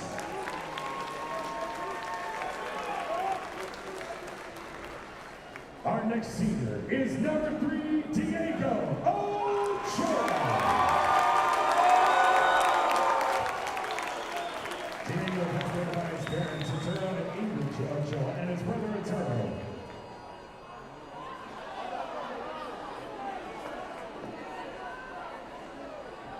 Diego has been playing basketball for 10 years. His favorite sports memory is his team trip to Orlando his junior year. After graduation, Diego plans to go to college and major in biomedical engineering. The people he would like to thank are his parents and his brothers, as well as teammates and coaches that he's had throughout the years. Ladies and gentlemen, number 3, Diego Ochoa.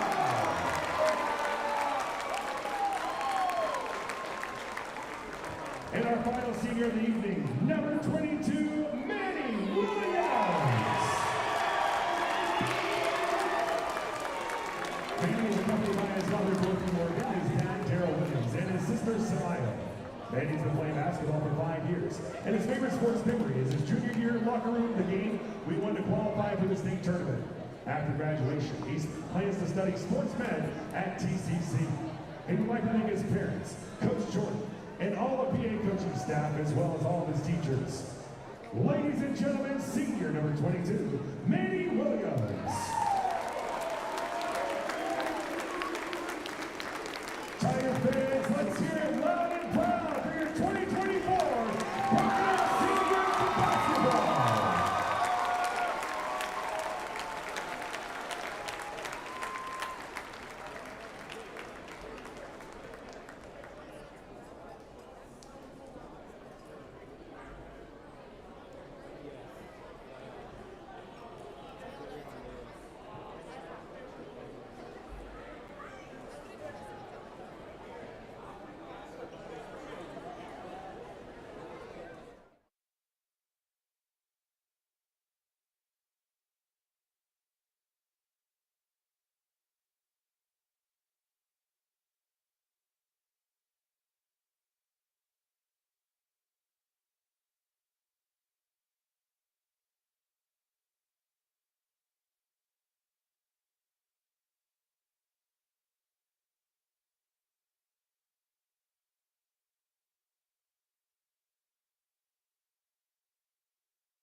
I'm here with head coach Bo Wallace as we welcome in Ponca City tonight. A big game after the 2 games on the road.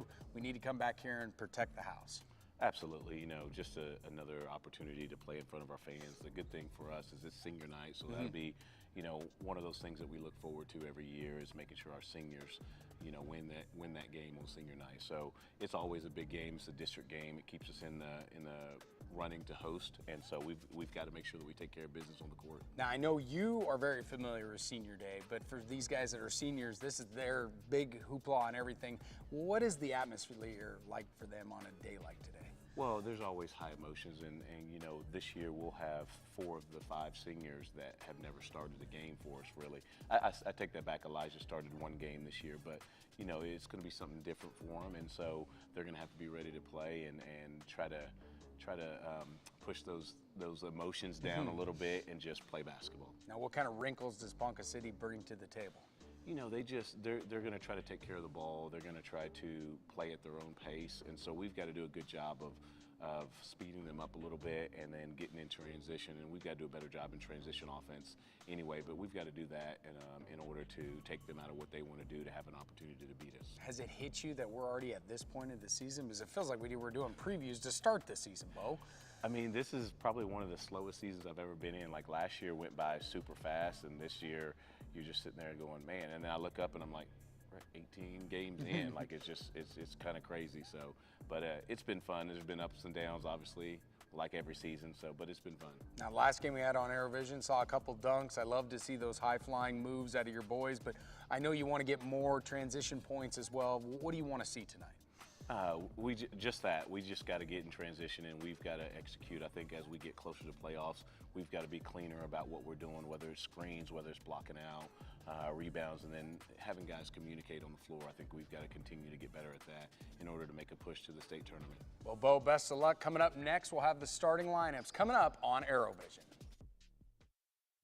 Hi, and welcome inside the Tiger Fieldhouse. I'm Dan Hawk alongside Greg Spencer as we get you set for some Tiger basketball as they welcome in the Ponca City Wildcats. They're 3-13 overall. They're 0-10 in conference play as well. So a big-time opportunity for the Tigers to go to their 14th win of the season, Greg, and their 8th win in district play, and not dropping a big one here on Senior Day. Yeah, I mean, senior night, you always, as a coach, I heard Coach Wallace talk about this in the locker room, but you want to, you want to honor those seniors that sometimes are not your starters, but at the same time, it worries you a little bit because you're not throwing out your normal starting lineup, so you got to refocus, you got to regroup. So the Tigers will be tasked with that, but lucky for them, and I mentioned this in the last broadcast, that we've got a pretty good group of guys. You know, call them the bench mob, whatever you want. They may not play a lot, but they usually provide quality minutes when they do get a chance. So now is going to be a good test for them to be able to come out and contribute right from the start. That's exactly right, Greg, and we'll get you those starting lineups in just a little bit. Let's welcome in our 3rd member of our broadcast team, Madison Dildine, who's court level. Madison, you got our 3 keys to victory tonight for the Tiger basketball team.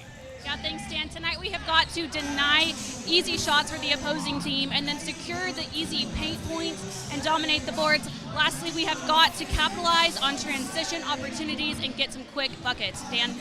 Get those quick buckets in a hurry tonight against those Wildcats from Ponca City. The starting lineups will come up next here on ArrowVision. For Greg Spencer, I'm Dan Hawk. Stay with us on ArrowVision.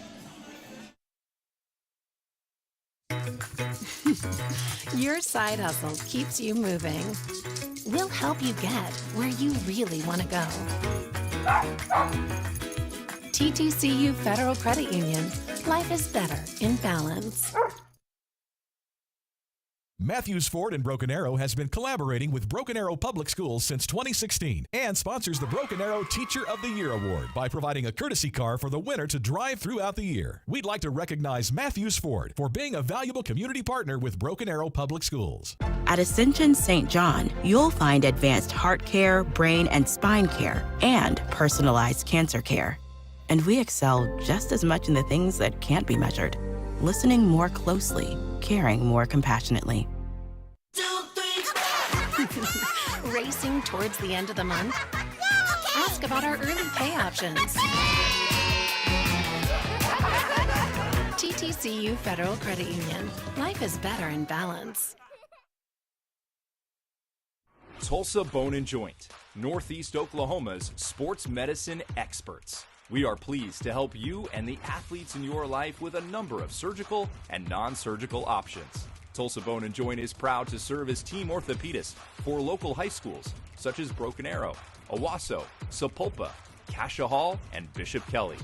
We're also proud to be team orthopedist for FC Tulsa.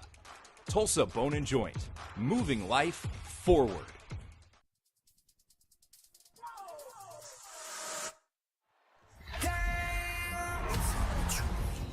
This ain't what you want. This ain't what you want.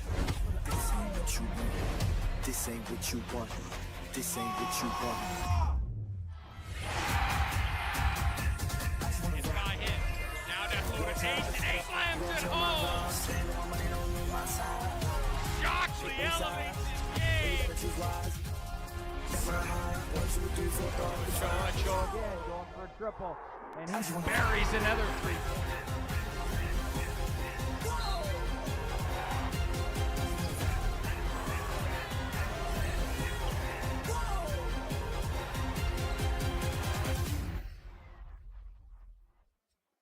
I just wanna rock.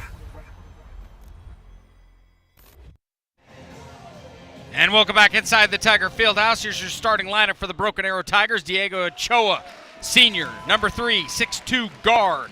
Jerion Lewis, guard, 6'2" senior, number 4.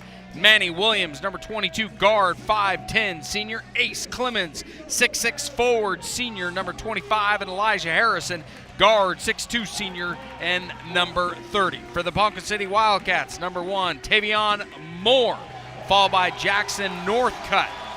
From there, it's Elijah Crissell, Zayden Stoll, and Adriel Miller will start it off for the Ponca City Wildcats. We'd also like to thank our One Club sponsors, First National Bank of Broken Arrow, St. John, Tulsa Bone and Joint, TTCU Federal Credit Union, Matthews Ford, the Arrow Group, and Quick Trip.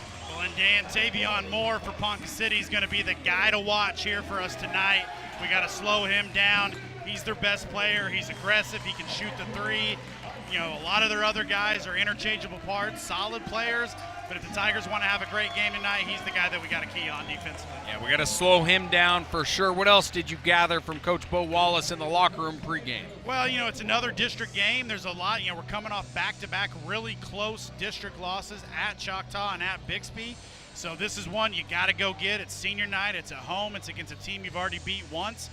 This is one of those games you need, you know, as much as you go over a scouting report, more than anything, you need to work on yourself. You need to, you know, keep hitting on those things that Coach Wallace preaches in practice every day. You know, the number one thing is if you get after this team defensively, you talk, you communicate, you're going to get stops, you're going to get transitions, good things are going to happen. And hopefully all those things that Madison gave with us for the 3 keys of the game come together for the Tigers as they look for win number 14 on the year and their 8th win in district play. So Tavion Moore will go against Ace Clemens to start this one off.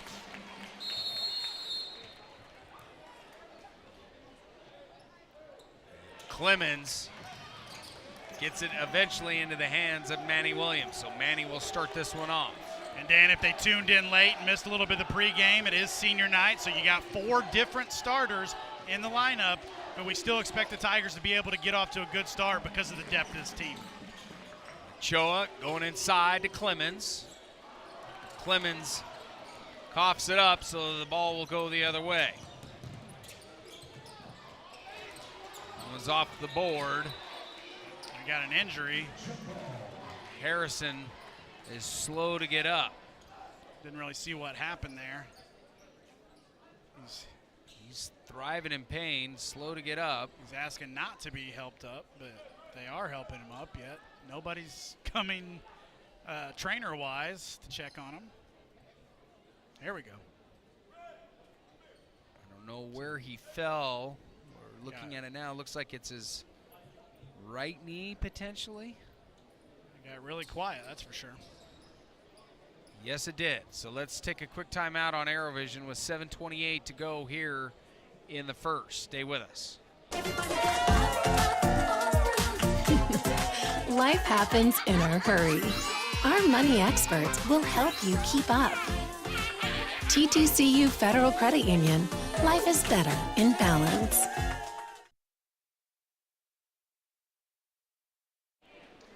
So Harrison will go to the locker room, and it looks like DJ Howe will step in for just Broken Arrow. really unfortunate there for Harrison, a guy getting, has provided quality bench minutes all year, getting a chance to start. And we'll try and find out, sometime in the first half. Maybe Madison can find out what the injury is. He's kind of hobbled into the back of the locker room area waiting for the trainers.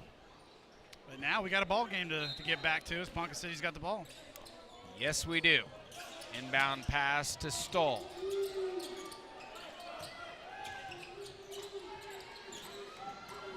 Down the hands of Landis. Landis trying to move it around. It's Crystal.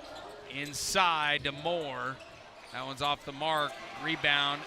Back up and in is Adriel Miller. Yeah, second chance points there. No backside rebound and an easy bucket for Ponca City to go up early 2-0. Manny going to a streaking Ochoa. He goes to the deck, but he comes back up. He's okay.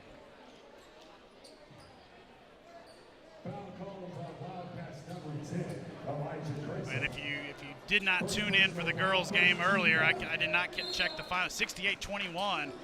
At one point, I believe it was like 40-3, as the girls just played outstanding tonight. As Howell goes to Ochoa, that shot is off the mark. Rebound, it goes to the Wildcats. Now going the other way, Landis gets in the hands of Miller, but he travels, so Wildcats will turn it over, and Broken Arrow will start again. Broken Arrow wearing the white tops, white bottoms. Ponca City wearing red tops, red bottoms. Howe. Going to Manny. Going to Jerrion. Jerrion pulls up. Shot is off the mark, but how about that? Second chance effort from Howe. Couldn't get it to go, but Moore going the other way now, and he makes the lay-in on the runner. You gotta like the effort out of Howe. As the Tigers fall down 4-0, it will be interesting to see how quickly Coach Wallace potentially makes any change, but Lewis, nice job there answering with a three from the corner to bring him back down by one. Jerrion Lewis connecting. It's 4-3, and Manny nearly coming up with a steal. Landis over in the corner, and that three-pointer is good from Crystal. Trash talk on the way back down by number 10, so we'll see how long that lasts. Howell over to Manny. To Jerrion in the corner. Ace coming up with a screen. Now down low to Ace. Ace putting that one off the glass, and he's going to go to the line. Got to find a way to finish there. That was a good job catching what was a 50-50 ball pass, but with the athleticism and the strength that Ace has, I'd like to see him get an and one there. Stoll with his first personal foul. Well, we've seen the Tigers get off to slow starts this year in the first half at home, even in games where it wasn't senior night. So with this starting lineup that we're not used to, we're seeing a little bit of a slow start, but still early in the first quarter. As Clemens connects, it's now a 7-4 ball game in favor of the Wildcats. Clemens misses the second. Howell almost came up with a rebound. Ball's going to go back to the Wildcats. They're in transition going the other way. And they get a bucket out of Miller. That's his second set of points. He's now got 4. Tigers down by 5. Manny driving the lane with a nifty move. Clemens there on the second chance, and he'll go to the line for the second time.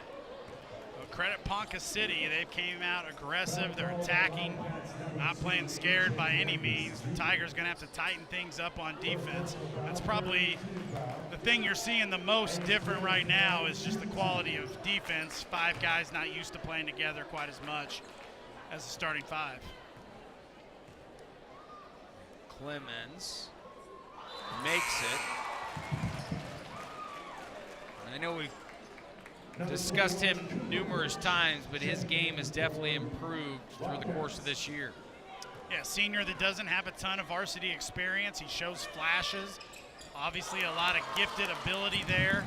And if this Tiger team is going to have a chance to make a run at the state tournament, he's a guy that's going to have to contribute valuable minutes because he's probably your best and biggest athlete off the bench. Crystal with the ball. Down in the corner to Miller. Going back to Moore. Moore misses. That's off them. Manny. How about that effort from Manny? Throws it off the defender because he knows he has no pass open, and the Tigers will get the ball right back. Yeah, Manny's always given great effort. You usually see it at the end of games, but tonight you're seeing him take charge and run a little point guard to start off, and he's playing hard. Howe. Over to Clemens. Back to Howe. Howe driving in. He's going to get fouled by Miller. And talking a little bit about some of these seniors here, Manny Williams, his future bright kid, wanted to study sports medicine. So we're going to, throughout the game, we're going to kind of mention some of the things that if you miss senior night that these guys are wanting to do in the future. Manny thought about a triple, goes to Ochoa. Out to Jerion, over to Howe. Now back to Ochoa. Ochoa misses the dribble. Ball going the other way to Stahl. Landy's misses the shot. He's going to go to the line, and Manny's going to get charged with the foul. Yeah, and I don't know how you could have possibly been any more set than that on a charge attempt than you were. But because the player did a pretty good job avoiding contact, he kind of deked the ref into thinking it was a block. So Landy's will go to the line. And he makes the first one. And he's on the board. Well, not only is it senior night, it also is apparently senior citizens night in the student section. Dan, did you guys ever have a senior citizens night in Idaho? No, but I lived with a few senior citizens. At least not besides like at a Denny's or something. The pancake $5 special, is that how it rolls? More of an IHOP guy, yeah. Waffle House. Grand Slam, there we go. Clemens. Over to Howell, to Ochoa, down low to Clemens. Clemens putting up a body, and that one off the mark. Rebound goes to the Cats. Well, that was good offense there. You got a great look and a great shot, but just for all the athleticism that Ace has, he really didn't get off the ground on that shot. Moore airballs it. Jerion, quick pass to Ochoa. Ochoa makes him pay with a lane at the other end. It's 11-8, Ponca City. Great job running the floor there. Nice look on the pass from DJ to Diego. That pass is almost in the bleachers. Landy's throws it way outside. Shockley coming in, Talley coming in, and Wallace coming in as Manny.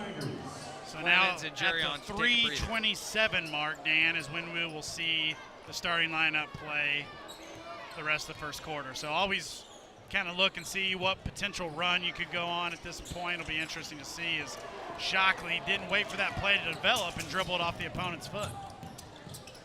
We're in the corner. It's Wilson to Landy's. Now going to Wilson. Shot is off the mark. Shockley, like a gazelle, going the other way to Talley. Talley back to Howell, over to Ochoa. Now in the corner to Shockley. I thought DJ actually had a better look at that open three than Diego did, and just a little too unselfish. Is a nice job there by Talley on the backside with the putback, and the Tigers are back down one, Dan. How about the effort of passing to one another to find an open guy to get the buckets, Greg? 11-10. Oh, got in the passing lane. Oh, that's one of those times if you're Talley, you do not want that foul called, because if he is able to secure that loose ball, he's got a chance to get a dunk there. Corbin Dow checking in for Ochoa. So we're not going to see the starting lineup playing too long there, as Diego's been in the whole time. Needs a quick breather. So Talley will go to the line. The Tigers definitely winning the foul battle right now, as they will be shooting 2 shots on every foul by Ponca City the remainder of this 2.5 minutes. Just 1 foul on the Tigers. Talley misses the first. Dan, we got to make sure and keep an eye on the Bixby Choctaw score tonight. That'll be a big game in the standings for the Tigers. Tally makes the second. We are tied 11-11. It is 1-1 with Choctaw and Bixby right now. How'd you find that out? Oh, you got it pulled up right there already. One step ahead of me.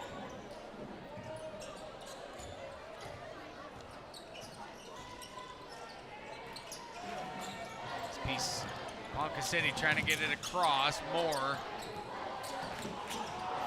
gets it to Wilson. Now to Lanny's. A long distance triple by Crystal, and he connects. He's got 6. 14-11 is Howell going the other way with under 2 minutes to go here in the first.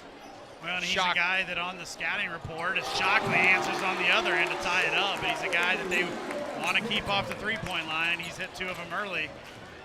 Got an early appearance by Robert Redford on the scoreboard. It's 14-14 now. Moore, guarded by Howell, going into Lanny's.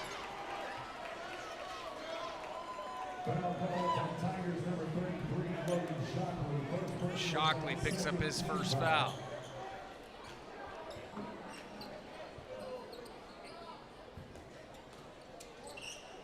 .34 to go now. Long pass out to Crystal. Now to Moore. Moore trying to put up a prayer, and he does. He's got 5, 17-4. Wallace. Over to Dow. Now down to Tally. Tally gets some help from Shockley. Shockley with the cleanup duty. Tigers trail by 1. Well, Tigers got to tighten things up on the defensive end. We are not seeing the normal tenacity, and that was really what Coach Wallace preached in that locker room before the first half started. It was just about how they can dictate and control this game offensively on the defensive end, and they're not doing it. Wilson, that's a driving charge. in the paint. That's going to be a charge. I'm not sure what we're waiting on. It is a charge on Wilson. All right, Dan, I've got the Choctaw Bixby game on the live stream Even now, so better. I'll be able to keep a more accurate watch on it. 9-6 Choctaw early on, 4:52 in the first quarter.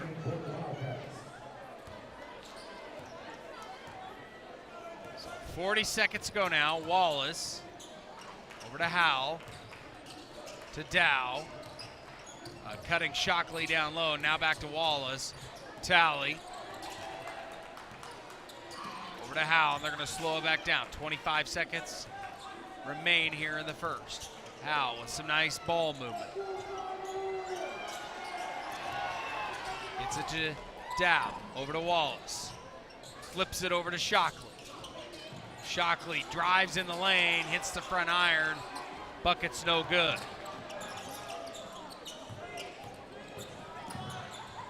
Landy's with a prayer, no good. Shockley with a rebound, and that's going to end the first.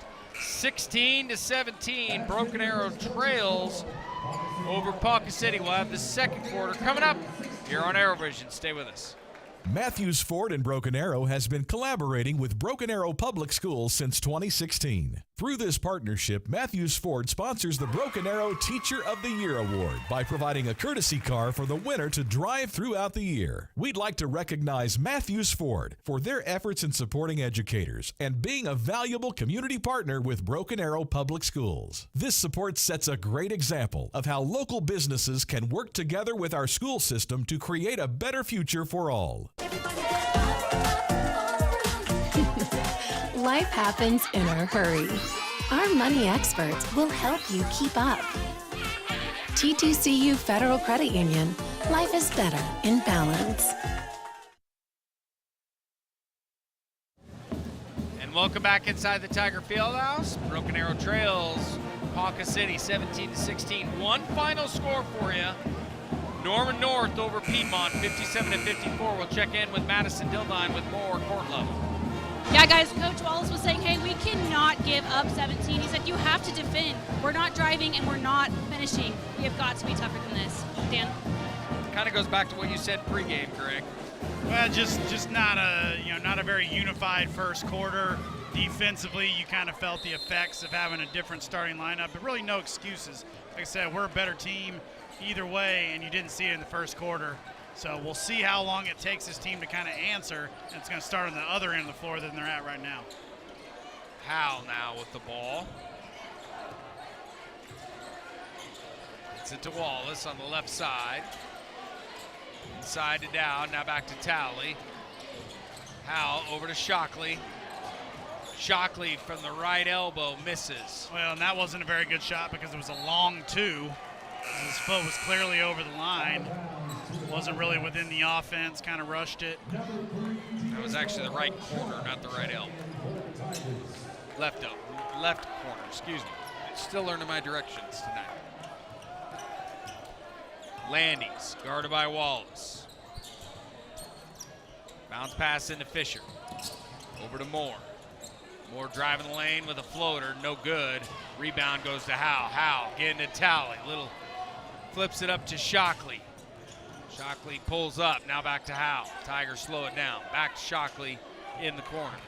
I thought DJ gave that up too quick. I would have rather seen him got it out in transition.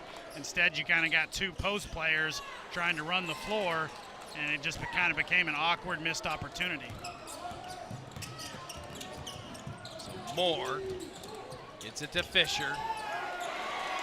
Fisher makes the lay, and he's got two.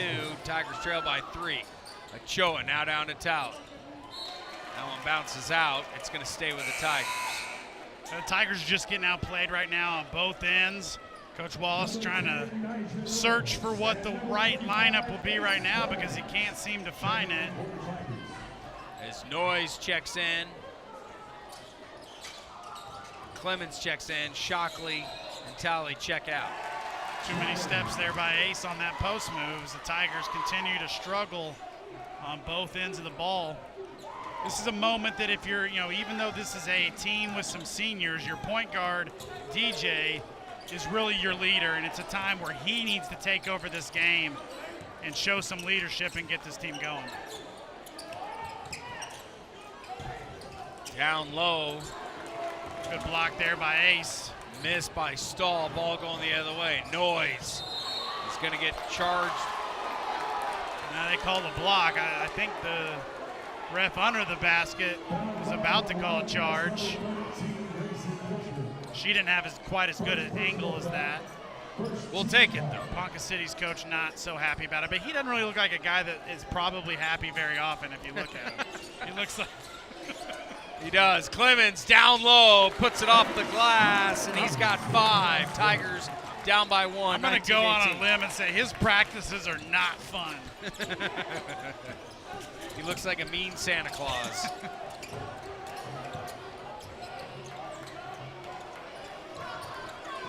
We got our first glimpse of Elijah. Stay on the ground.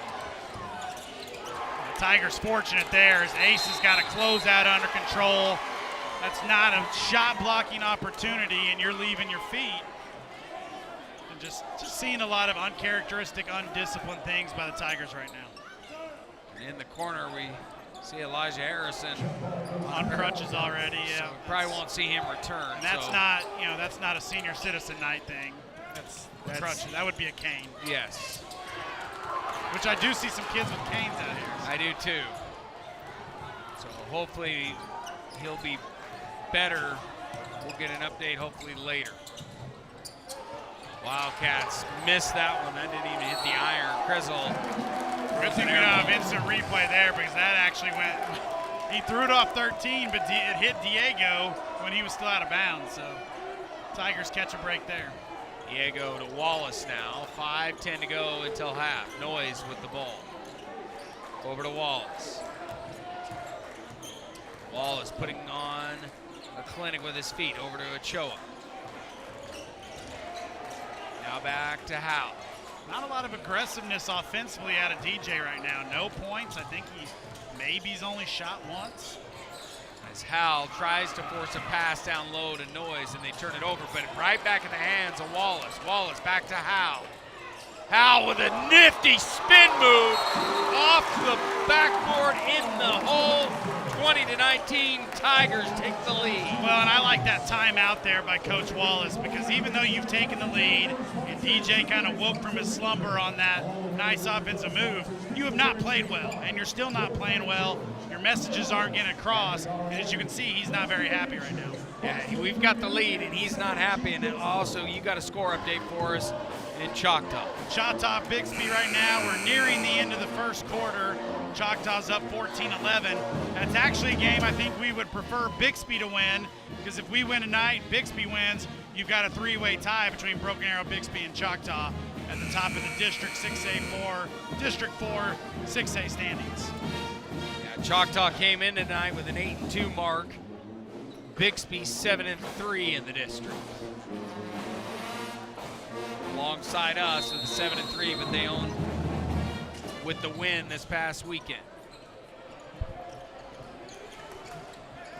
Yeah, Broken Arrow picking up a little bit full court as they got a little bit of an earful there during that timeout from Coach Wallace, and gotta love to see that as they immediately respond and force a turnover. Noyes inbounds it to Hal. Hal over to Ochoa. Ponca City continues to kind of throw some different zones at him. Looks like a little bit of an extended matchup zone. Nobody really attacking that middle paint area. There's Wallace. As Ochoa goes over to the corner to Noyes. Now they're going to work inside to Clements. Now back out to Wallace. A little hand check. I believe that goes to Moore. And that's his first. They reset the fouls now in the quarter, but I think on the game so far it's like 8-1 in favor of Broken Arrow, winning the foul edge, but not much to come out of it as they haven't shot a lot of free throws. Ochoa down to Clements. Now to Wallace. Wallace from the distance, unable to make the shot. How about nifty pass from Hal to Noyes down low? Much better ball movement offensively that time. A good skip pass. Wallace can't knock it down, but the second chance, then the nice pass by DJ. And the Tigers now have their largest lead of the night, just at 3, as they're back in this full court press, trying to force Ponca City into a quick shot. But there's the guy we talked about at the beginning of the game, Tavion Moore, knocking down another 3. Clemens responds on the other end. He's got 7. It's 24-22 with 3:13 till half. Yeah, the 2 early leading scorers of the game exchanging buckets as Ace picks up a steal. Goes to Wallace in transition. And Wallace unable to connect. Ochoa now. Goes back up, but that one's not going to count. Foul on the floor before the shot. Foul call on Wildcats number 12, Andrea Miller. That is Miller's second foul. It's Broken Arrow in front, 24-22. We'll take a quick timeout on ArrowVision. Matthews Ford in Broken Arrow has been collaborating with Broken Arrow Public Schools since 2016. Through this partnership, Matthews Ford sponsors the Broken Arrow Teacher of the Year Award by providing a courtesy car for the winner to drive throughout the year. We'd like to recognize Matthews Ford for their efforts in supporting educators and being a valuable community partner with Broken Arrow Public Schools. This support sets a great example of how local businesses can work together with our school system to create a better future for all. Checking in on some stats for you here on ArrowVision for the Tigers. Ace Clements with 7, Logan Shockley with 5, DJ Howell with 2, a pair for Noyes, and Talley and Lewis both have 3, Ochoa with 2 as well, as they are on front of Ponca City 24-22 as Ace goes in the middle underneath, trying for a dunk, unable to connect. Oh, thought he back got the pick there. I couldn't quite tell if Ace was trying to throw that off the backboard to himself and pull the Chet Holmgren there or not. It kind of looked like that's what he was trying to do. You've seen a recent trend in that in the NBA. That's not something you want to see right here, though. No. Dow in there, Clemens, Ochoa, Jerion Lewis, and Noyes. As Coach Wallace still working around his lineup to see what he wants tonight. Clemens to Noyes. Quick pass down to Ochoa in transition. It is good. Ochoa's got 4, and the Tigers now build momentum. They lead it 26-22. Well, the K through 12 senior Diego Ochoa, he's a BA lifer, and he ran the floor there and finished very nicely in the air as the Tigers a little late to rotate there, but that's going to be up Ponca City. That means Noyes will inbounds the ball. And Dan Diego's a guy that's probably going to have a chance to go play college basketball somewhere. You know, probably not a D1 player, but, you know, he could be a walk-on for somebody as he's going to have a clean look at a 3, uncharacteristically doesn't make it, but gets the follow. And Clemens helps him out on the cleanup duty. Didn't mean to take over your duties there, but I was going to mention he's a very intelligent kid, wants to major in biomedical engineering, which I believe was your original choice for a major, right? And next to basket weaving. 28-22 here in the field house. As the Wildcats get a couple points underneath Jackson Dugash. Probably tough to be a biomed engineering major and play a college sport. What I would like to know is how he knew he was going after that degree already in high school. Pretty smart kid, pretty smart kid. As Ochoa over to Noyes. Noyes in traffic, gets the shot to go. And I know we talk about a lot of different shooters, but Noyes has came on in this course of the season as well. Yeah, he's a very capable guy off the bench that can fill it up. And, you know, I've seen some JV games over the years. Ace makes a nice play. Quick pass to Lewis. Lewis with the land, and the Tigers on a roll right now. Well, and you've really seen this team respond since that quick bucket on the spin move by DJ. Then Coach Wallace called that timeout. I think we've outscored them by 8 since then. Over to Moore. Over in the corner now to Dugash. And that three-pointer is off the mark from Kersel. Noyes with the board. Good effort there on the block out and the chase down on the rebound by Noyes. As Clemens goes in for the buckets. Their coach is screaming, saying that he charged, but there was no charge there. He was under the basket, and it looked like he flopped a little bit. So you got to give Ace a chance to catch that ball and come down, and that's why he didn't get the call. Moore misses. Ochoa with a rebound. Noyes, like a gazelle, going the other way, pulls up with the jumper. That one's going to miss, and that's probably going to end the end of the first half. Tigers in front, 34-24. Unless are they putting time back on the clock here or no? Don't think so. Do not think so. Okay.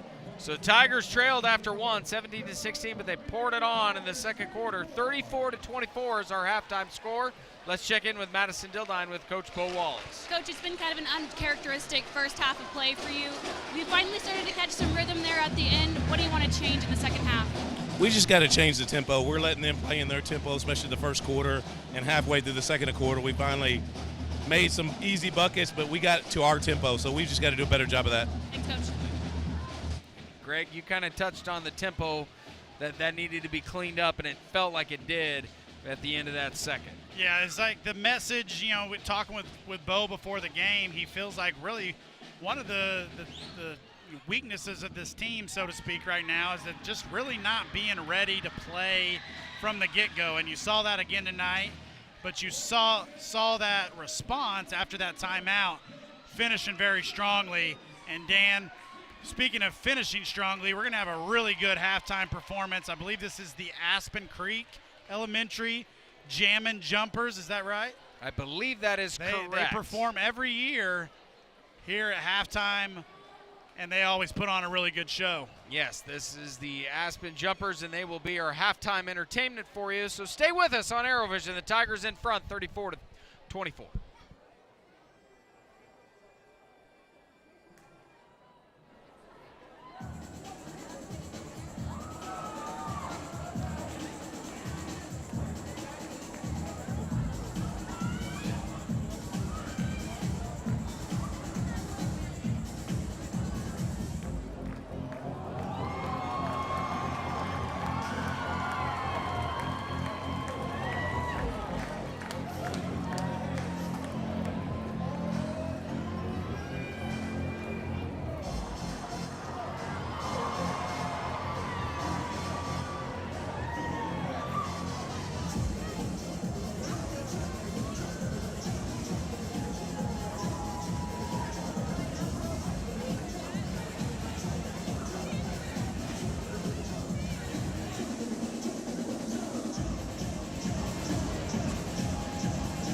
I've been through it all.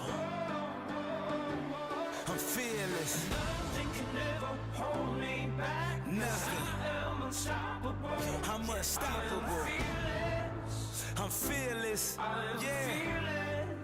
I'm fearless. You know. I'm courageous. Yeah. I'm strong. I'm unbreakable. I am.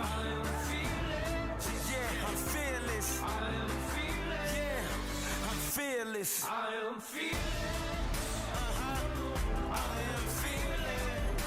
You know, I am fearless. You know, I am fearless. You can't stop me. You gotta get up and go get it. I'm fearless. I'm fearless. Nothing can ever hold me back. Nothing. I am unstoppable. I'm unstoppable. I'm fearless. I am fearless. Yeah. You know, I am courageous. I am strong. I'm strong. I am unbreakable. You can't break me. I'm fearless. I am fearless. Yeah, I'm fearless. I am fearless. I am fearless. You know, I am fearless. You know, I am fearless. You can't stop me. I'm fearless.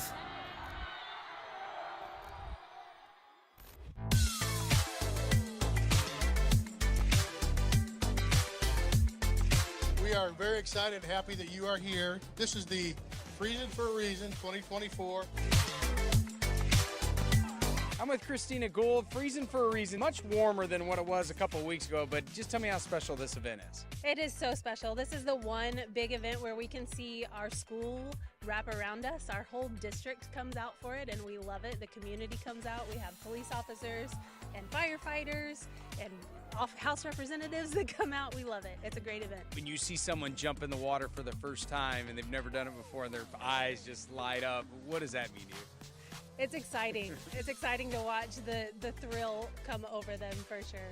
And then they're out here doing it for such a good cause. What does this day mean to you? You know, it's my first time doing this, but you know, I had the opportunity to come out and support Special Olympics, and from seeing the other years of what they're doing, it's amazing, so I wanted to come be a part of it. We enjoy the support from the public all year long and the students, and so it's just really important for us to get out here and support them. You know, doing this for local kids going to Special Olympics is really important to us.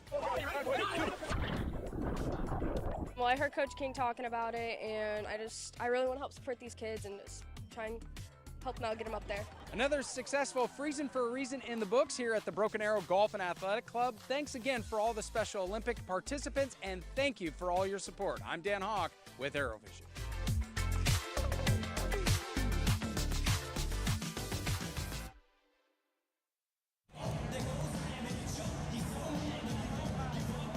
(34-24) over the Ponca City Wildcats. Tigers looking for their 14th win of the season and their 8th win in district play. Let's give you some halftime stats for it. Ace Clemens with 11, Logan Shockley with 5, 2 points for David Howe, 4 points for Nija Noyes, 3 points for Tally, 5 points for Lewis, and 4 points for Ochoa. Scores around the area: Edmond Santa Fe, Eisenhower.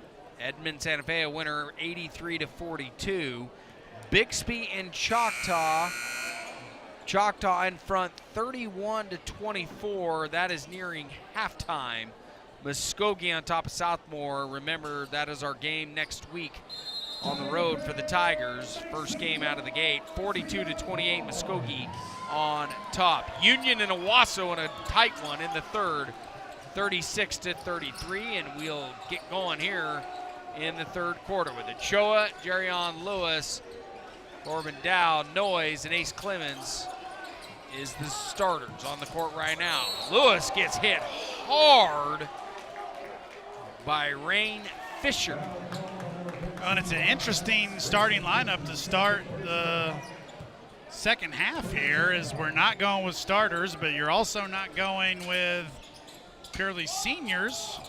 So maybe Coach Walsh is going with the 5 that he thought played the best in the first half, which don't include a couple of regulars. That is a fair point there. Ochoa going to Dow. Over to Lewis. Now to the top to Noyes. Back to Lewis inside. Lewis' shot is off the mark. Fisher with the board. Crystal.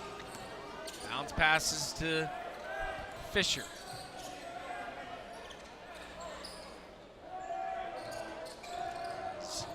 Crystal now with the ball. It's in the hands of Landis. Now back to Moore. Now back to Crystal. Bounce pass to Moore. Inside to Landis. And that's going to be a travel. So.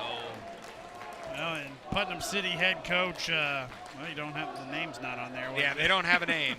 We'll just say Putnam City's head coach. Not happy still. No, he's been. That's the update. Barking all over the place. I said Putnam City. Sorry about that. Ponca City. Caught myself. It's all right. Choa inside to Clemens. Back out to Dow. Over to Lewis. Noyes trying to work in the paint, and he does. Off the glass. Rebound, Clemens. Clemens going to be called for over the back. That's his first.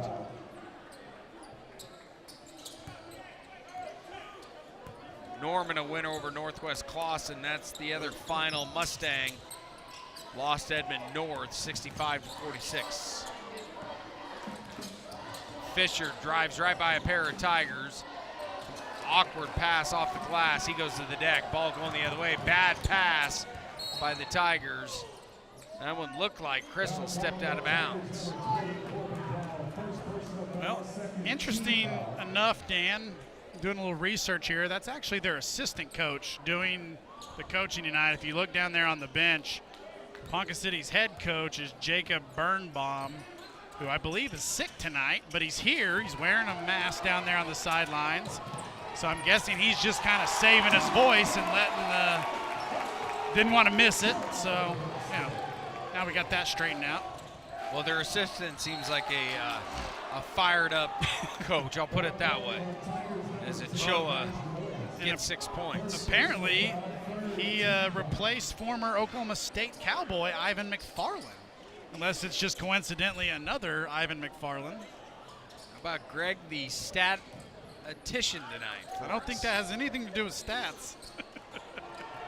That's just research. Just give me the research department. Research department. And Choa in transition makes the on the floor. They're going to continue to not get many calls. We should just put a camera on him. He's pure entertainment. I really think we should. And yes, that is correct. Ivan McFarland was the head basketball coach at Ponca City here until this last year. Choa on the inbounds, trying to find somebody. Lewis now with the ball. Over to Ochoa. Now inside to Clemens in the paint. Clemens got to move, reverse the ball a little bit quicker. As Dow hits the front iron. They've tried to force a trap on Crystal. Another whistle.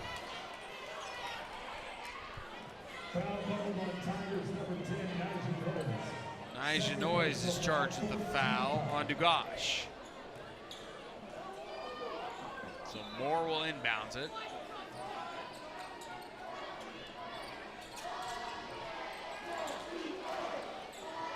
Now Landis inside to Moore.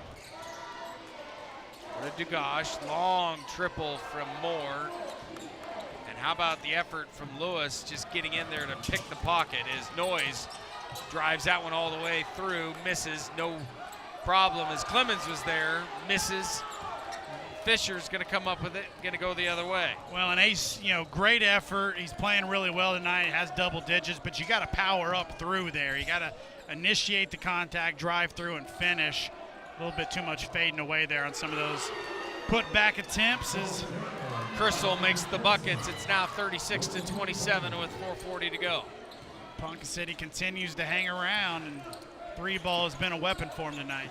Lewis over to Dow, now to Ochoa. Ochoa from long distance, and he bangs one home. It's now 39-27. Ochoa's got 9. Now at the 4:19 mark, the other four starters getting set to check back in.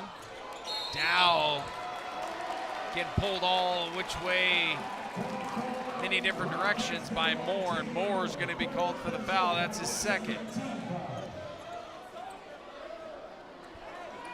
Can we get a GoPro on that, their coach? I think it could be fun.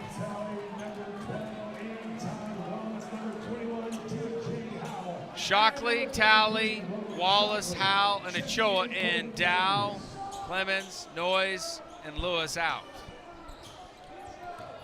So Tigers up 12 right now, Dan, with 4 minutes. You've rested the 4 out of the 5 starters again on the backside lob. Nice job there on the set play out of bounds. DJ to Shockley, but you're talking about how will they respond this time? We didn't see him respond very well the first quarter, and that's why Coach Wallace got upset and had to call that extra timeout and kind of light into him before we finally got a response. Shockley with a dunk. Tigers on top, 41-27. We'll be back right after this. Matthews Ford in Broken Arrow has been collaborating with Broken Arrow Public Schools since 2016. Through this partnership, Matthews Ford sponsors the Broken Arrow Teacher of the Year Award by providing a courtesy car for the winner to drive throughout the year. We'd like to recognize Matthews Ford for their efforts in supporting educators and being a valuable community partner with Broken Arrow Public Schools. This support sets a great example of how local businesses can work together with our school system to create a better future for all. And welcome back inside the Tiger Fias. Tigers on top, 41-27. We'd like to thank our One Club sponsors: First National Bank of Broken Arrow, Hutchinson St. John, Tulsa Bone and Joint, TTCU, Redwood Credit Union, Matthews Ford, and the Arrow Group, along with Quick Trip. Let's check in with Madison Dildine, court level. What do you got for us out of that timeout? Coach said, hey, if you're about to sub in, you have got to come out harder. He said, great job to all of you that just subbed out. Energy changes everything. He said, you have to keep moving, we have to talk, and we have to know where number 10 is. Dan? Yeah, Coach has been eyeing in on Crystal. Crystal's got 9. As the Tigers lead at 41-27 with 3:48 left to go here in the third. Tigers showing a zone look out of the timeout. Trying to use that length to make things difficult for the Wildcats. As Fisher gets bodied up by Talley, nearly turns it over. That was good fundamental defense there by Talley, going straight up and still getting the block shot you always like to see.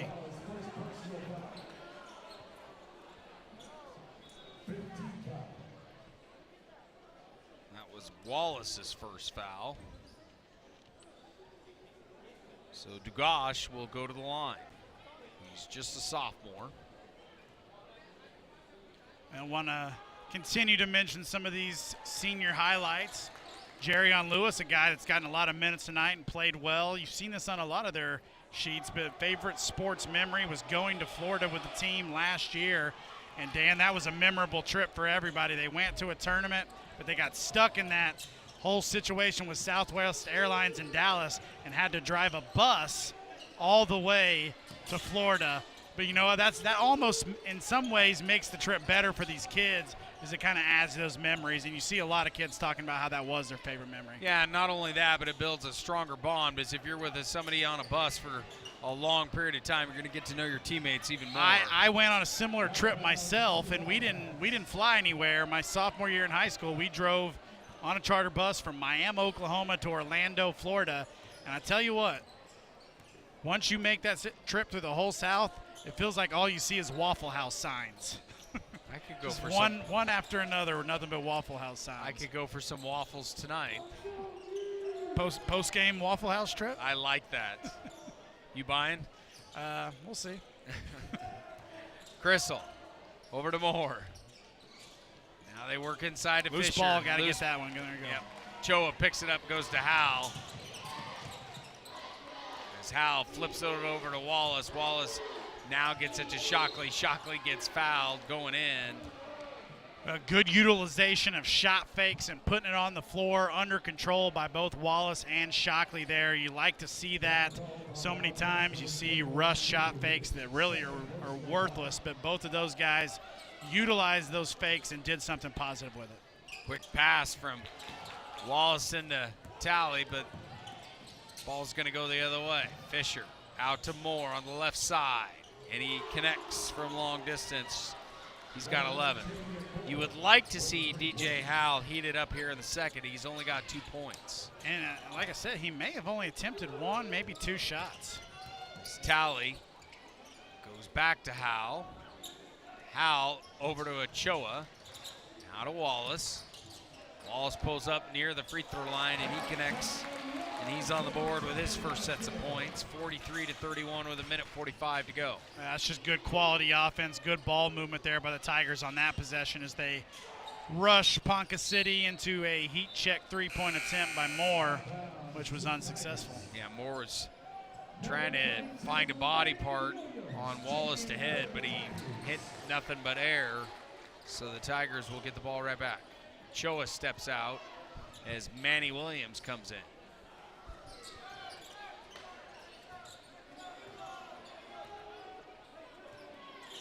Manny over to Wallace.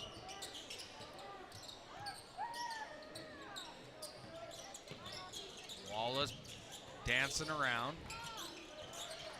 on the far side. Now goes to Talley.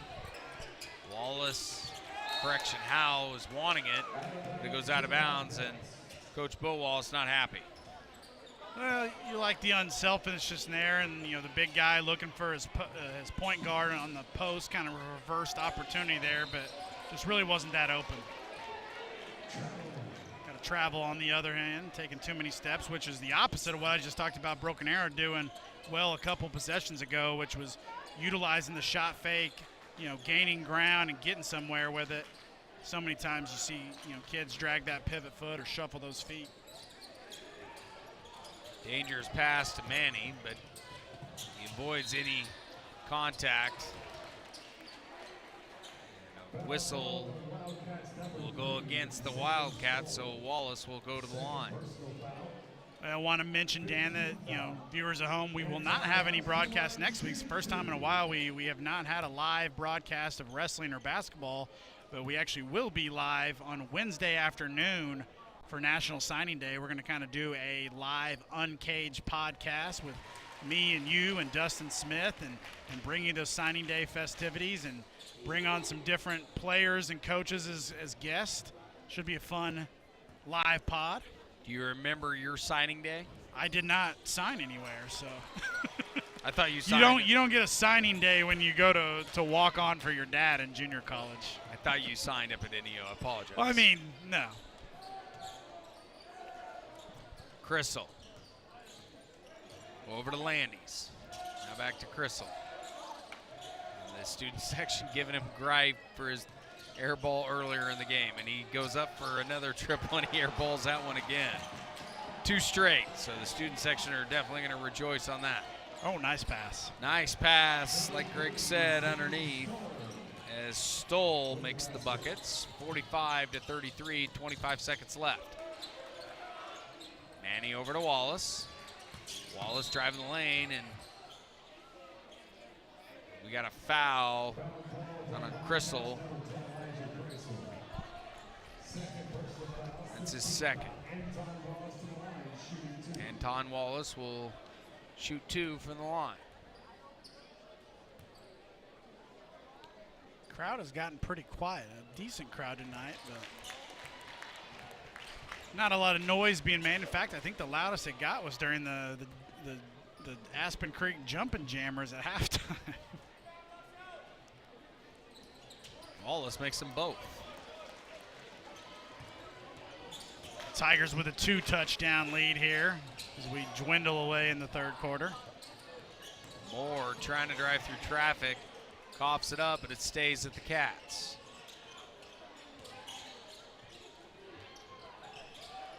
Down low, Stoll makes the points. He's got 4. That's going to end the third, as that was a quiet buzzer. 47-35, and we'll have the fourth quarter on ArrowVision coming up on the other side. Matthews Ford in Broken Arrow has been collaborating with Broken Arrow Public Schools since 2016. Through this partnership, Matthews Ford sponsors the Broken Arrow Teacher of the Year Award by providing a courtesy car for the winner to drive throughout the year. We'd like to recognize Matthews Ford for their efforts in supporting educators and being a valuable community partner with Broken Arrow Public Schools. This support sets a great example of how local businesses can work together with our school system to create a better future for all. Life happens in a hurry. Our money experts will help you keep up. T2CU Federal Credit Union. Life is better in balance. So the Tigers on top, 47-35. Greg will give us an update on that Bixby game in a moment. For some scores that we do have for you, Piedmont a loser over Norman North, 57-40, 57-54. Edmond Santa Fe over Eisenhower, 83-42. Edmond North a win over Mustang, 65-46. Norman a win over Northwest Clawson, 60-46. And Owasso and Union, 36-33 in the third. Madison Dildine is court level with this and has more from the timeout. Yeah, guys, Coach Wallace was saying, hey, nobody's calling it, and we are not talking. He said we cannot relax and give them the 50-50 balls. You have to come up with it and want it more than they do. Guys. You're going to have to find a way to get those 50-50 balls. What do you got in the Bixby game? And they're at the half right now. They're at halftime, and it appears to be homecoming, so there's no scoreboard up right now. So if you've got one on there, it's probably accurate. The one I've got right now is 25-18 Bixby at the half as Wallace. I think that should be reversed. Choctaw 25-18. Thank you. As Wallace makes the buckets underneath, he's got 9. 49-35, 7:28 to go. Manny with a steal, ball going the other way, 2-on-1. And Manny gets fouled, and he'll go to the line. Never hit a man with glasses, that's all I gotta say. Well, Manny continues to just, make the most of his minutes and opportunities. I've been impressed with that kid all year long. Every time he gets a chance, he goes out there, he plays hard. He goes to the free throw line and gets the bounce. How about that? What did we learn about Manny on senior day? We talked about him a little bit earlier, didn't we? Sports med. Sports med. Also favorite, his favorite junior memory was junior year going to the state tournament. And how about that? Clemens picks the pockets, but nothing doing, and Clemens does it again. Talley slams it home. 52-35 in the field house. And another steal, Wallace, and one, almost. That could have been intentional there as he drug him down pretty hard with one hand. Talley's got 5. And yeah, Coach Mystery guy is still not very happy.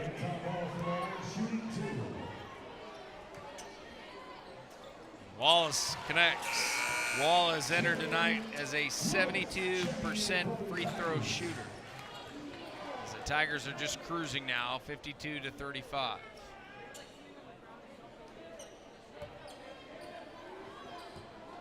Hey, we got our coach on monitor finally. Wallace makes the second. Well, and Ace in the game right now with 11 points, the leading scorer of the night for the Tigers. And I wanted to mention, because he had the funniest memory that any player had listed tonight, and it was dunking on my teammate Jerry. Love it. I'm assuming that was in practice or something he does often, but an interesting favorite memory by Ace, dunking on his teammate. He's played basketball for 10 years, by the way. We talked a little bit about earlier, pointing out Talley doing a nice job getting a block shot by being fundamental and straight up, and Ace, as good as he's played tonight, continues to leave his feet and get some fouls called on him for swatting, and he doesn't need to. He's gonna affect a shot. He's gonna potentially block a shot. There's times when you need to leave your feet to block a shot. That was not one of them.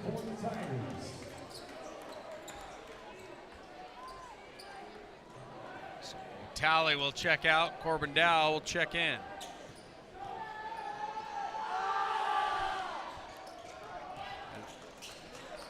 As Landis makes them both, 54-37. Jerrion Lewis to Wallace to Manny. In traffic pass to Clemens, and he's got a baker's dozen. 6:30 to go here in the fourth as Clemens comes up with it. Now to Lewis. Lewis with a laying off the glass. He's got 7. Tigers pulling away in the fourth quarter. Now up 21. As the Wildcats have turned it over as of late.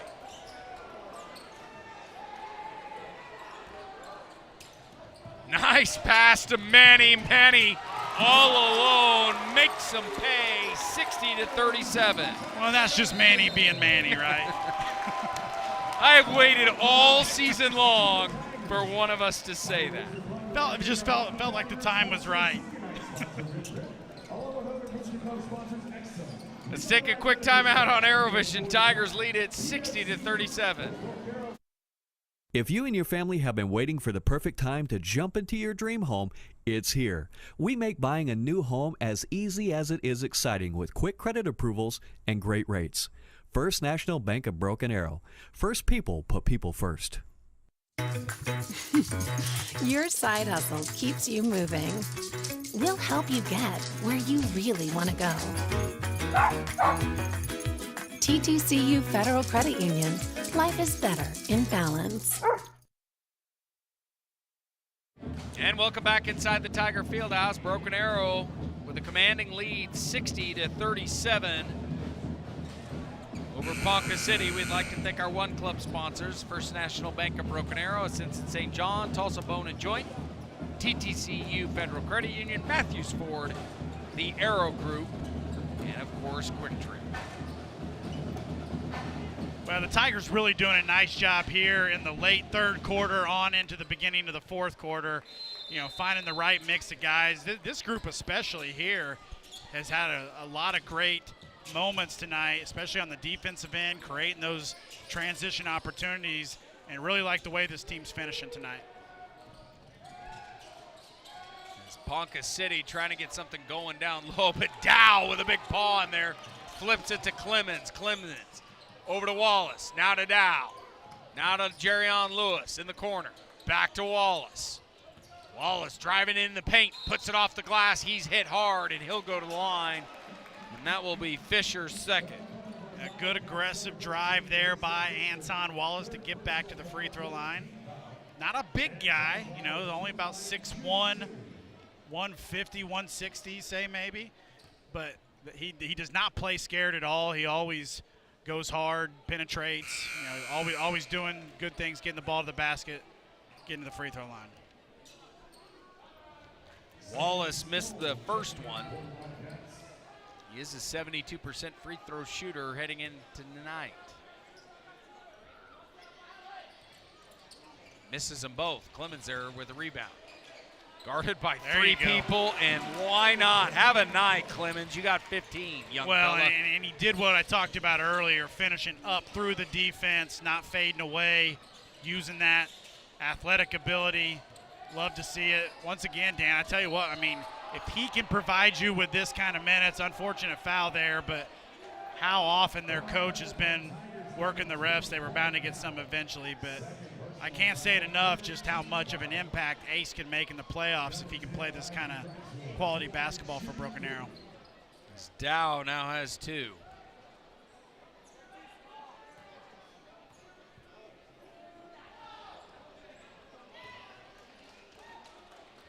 Noyes set to check back in along with Diego Ochoa.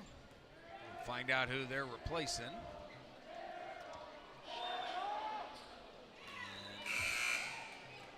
Gristle makes the second and the first. Wallace and Dow will check out. Well, Dan, we had a chance to go to Freezing for a Reason this week. In that video, you may have saw it at halftime. You'll see it next week on our social media accounts. But what was your first impressions. We had talked about getting in the water. We both kind of chickened out. I'm going to blame it on you. Oh, thanks. I knew you had thanks. a date that night. I did. Didn't want to make you, have to go dry off and find a shower before the date. But maybe next year we'll do it. What were your first impressions of freezing for a reason? Honestly, I was beyond impressed with the amount of students that showed up there. A lot of students. And not just like, one sport. It was multiple sports showing up.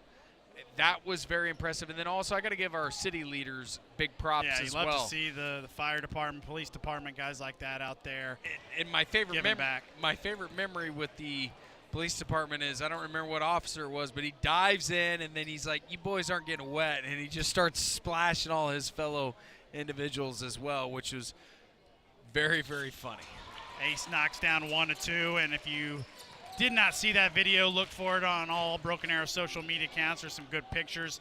Freezing for a reason, Broken Arrow Special Olympics, helping sending them to Stillwater later this year, and I think that might be a trip me and you might need to make, go follow that team to Stillwater. As Clemens tried to get a nifty move and gets his rebound. He's got 17, if he's not careful, 18. he might get 20 tonight. And I think he's going to be our player to talk to after the game. Yeah, he's had a heck of a ball game, just keeps getting better as the game goes along. Shot off the mark by the Cats, and Clemens with another board. That one's going to go out of bounds. I would like to know what Clemens has for rebounds, because seems like a lot. I believe he's probably into double. He's got a double-double tonight. We're going to say he's got 12 rebounds. Let's do it. Unofficially. Noise over to Ochoa. Now to Clemens. Oh. Clemens was trying to get the dunk. Yeah, Diego needed to take just a little bit of time, get under control, and get a better pass there, but good effort there by Clemens. As Manny losing the glasses and knocking the ball away again. I've said it once, and I'll say it again. Never hit a man with glasses, Well, that was kind of his own fault there. Yeah, true.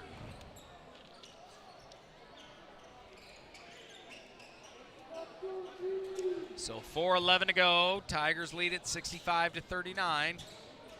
Should have been a kick ball there, didn't get it. With a spin move off the board. Clemens with a quick pass, trying to force a pass to Lewis, and he'll turn it over. And Ponca City loses a shoe, or is that Ochoa? Nope, that is A.J. Landy is losing the shoe there. Ochoa inbounds it to Lewis. Lewis turns it over. Now we're getting a little sloppy as Crystal goes in for the lay-in. Well, credit Ponca City. It's a 24-point game. They kept it close for a long time, but they continue to compete. His Noise, his ball is tipped. Now he goes back to Ochoa. Now over to Manny. Manny drives the lane, and he's going to go to the line. And Stahl picks up another one. That's his second. Ponca City assistant coach continues to work the officials. So Manny will get 2 at the line.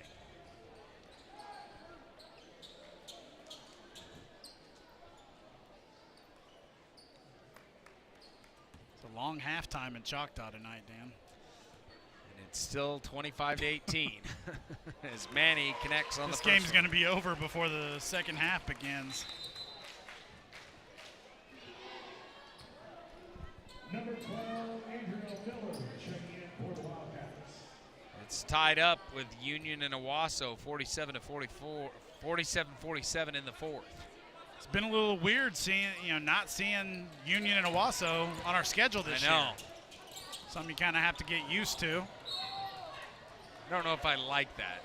Well, and I was talking with, one of our assistant superintendents, Steve Dunn, former athletic director, before the game, and kind of getting his opinion of that. And, part of the reason that they went to district play is it takes out bias, but when it comes to the playoff seedings. So you're losing some of your rivals that you're used to playing, but you're also not leaving playoff seedings in the hands of coaches. So there's positives and negatives about it. I think in the future you could look to schedule a Union or Owasso as a non-conference game, but so many of your non-conference games, or your non-district games, come from tournament play that you don't have a whole lot of opportunities for that. As Manny checks out, really impressive effort from him tonight.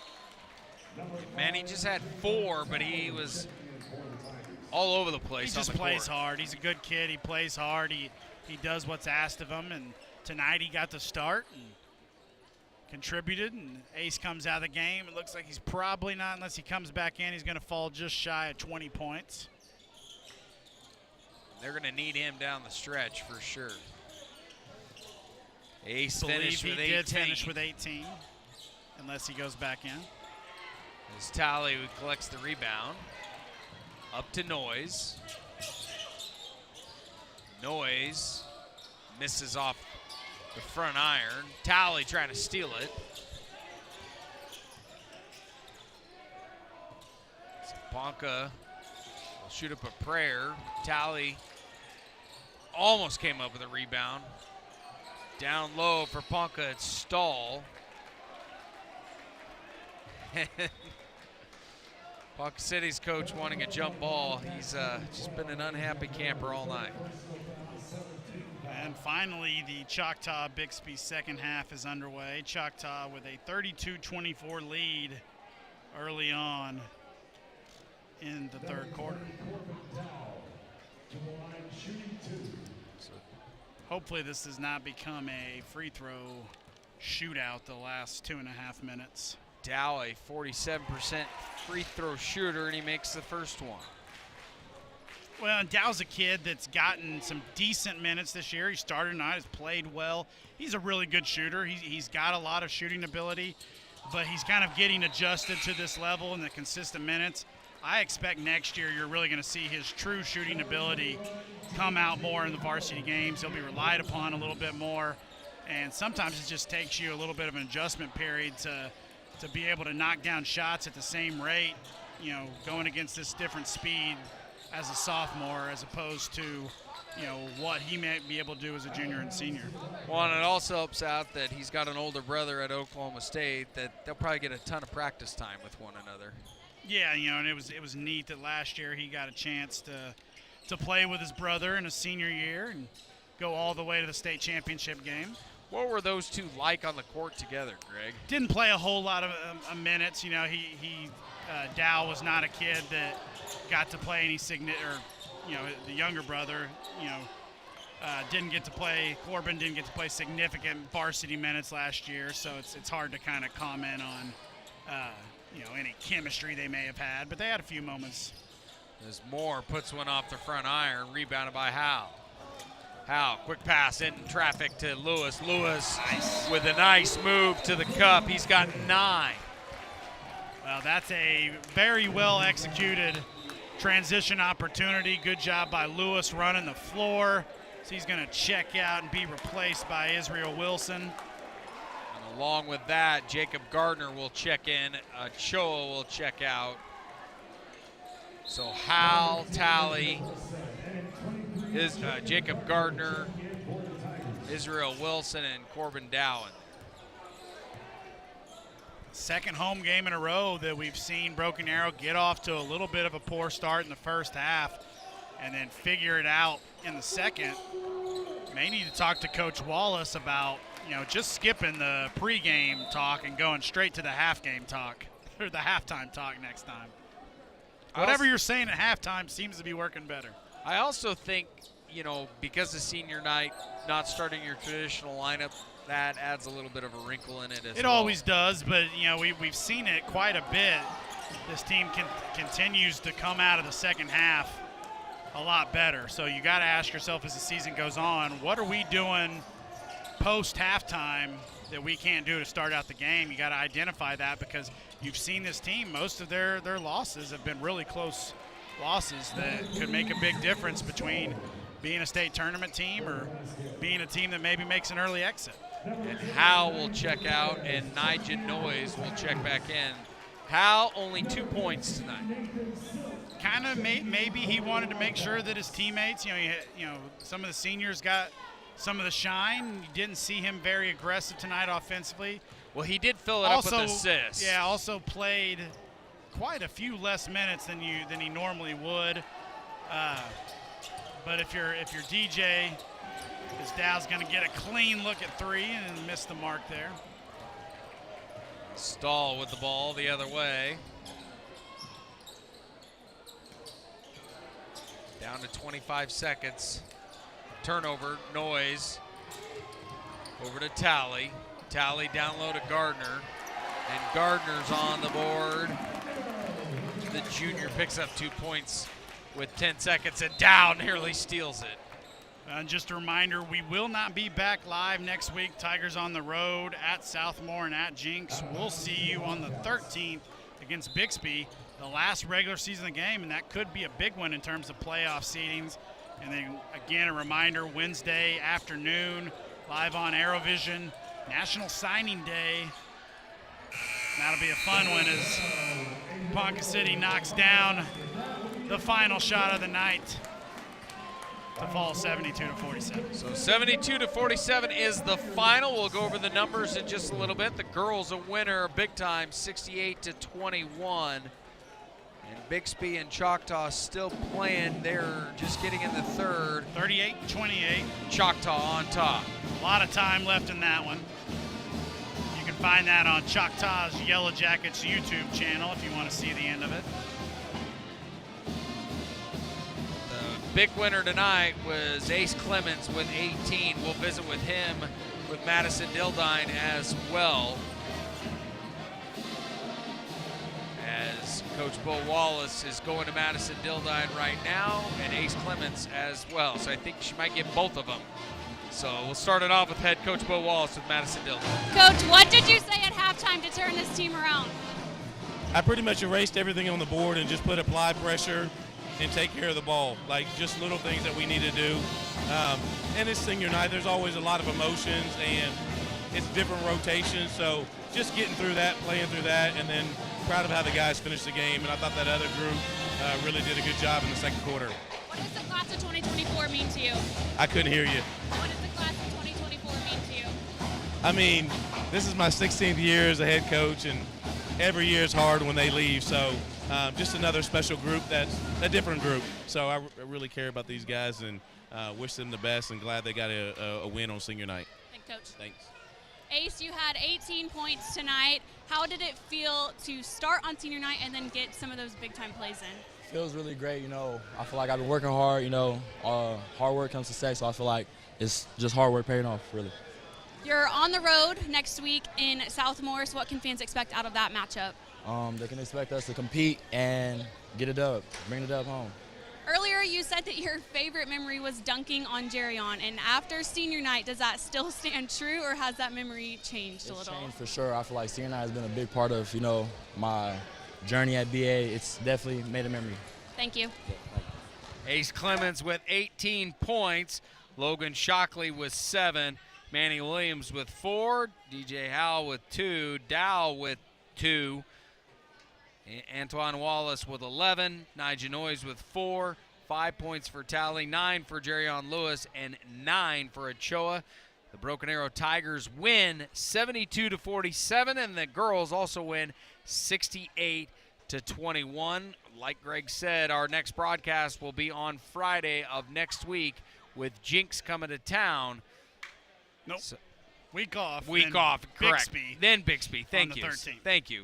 Thank you. Southmore and Jinx on the road this week for the Tigers. So I would like to thank our ArrowVision crew, Antonio Herling, our string director, Greg Spencer, director of ArrowVision, and my color analyst for the boys game, Tiffany Jones, for doing color on the girls game, Blake Shy, producer and engineer, Madison Dildine, our sideline reporter, Sean Morgan, our PA announcer, and thank you all the students that helped out with the broadcast. We'd also like to thank our One Club sponsors, First National Bank of Broken Arrow, Ascension St. John, Tulsa Bone and Joint, TTCU Federal Credit Union, Matthews Ford, the Arrow Group, and Quick Trip. The final, once again, the boys 72-47, the girls 68-21. Both winners for Broken Arrow. Until next time, go Tigers. We'll see you on ArrowVision.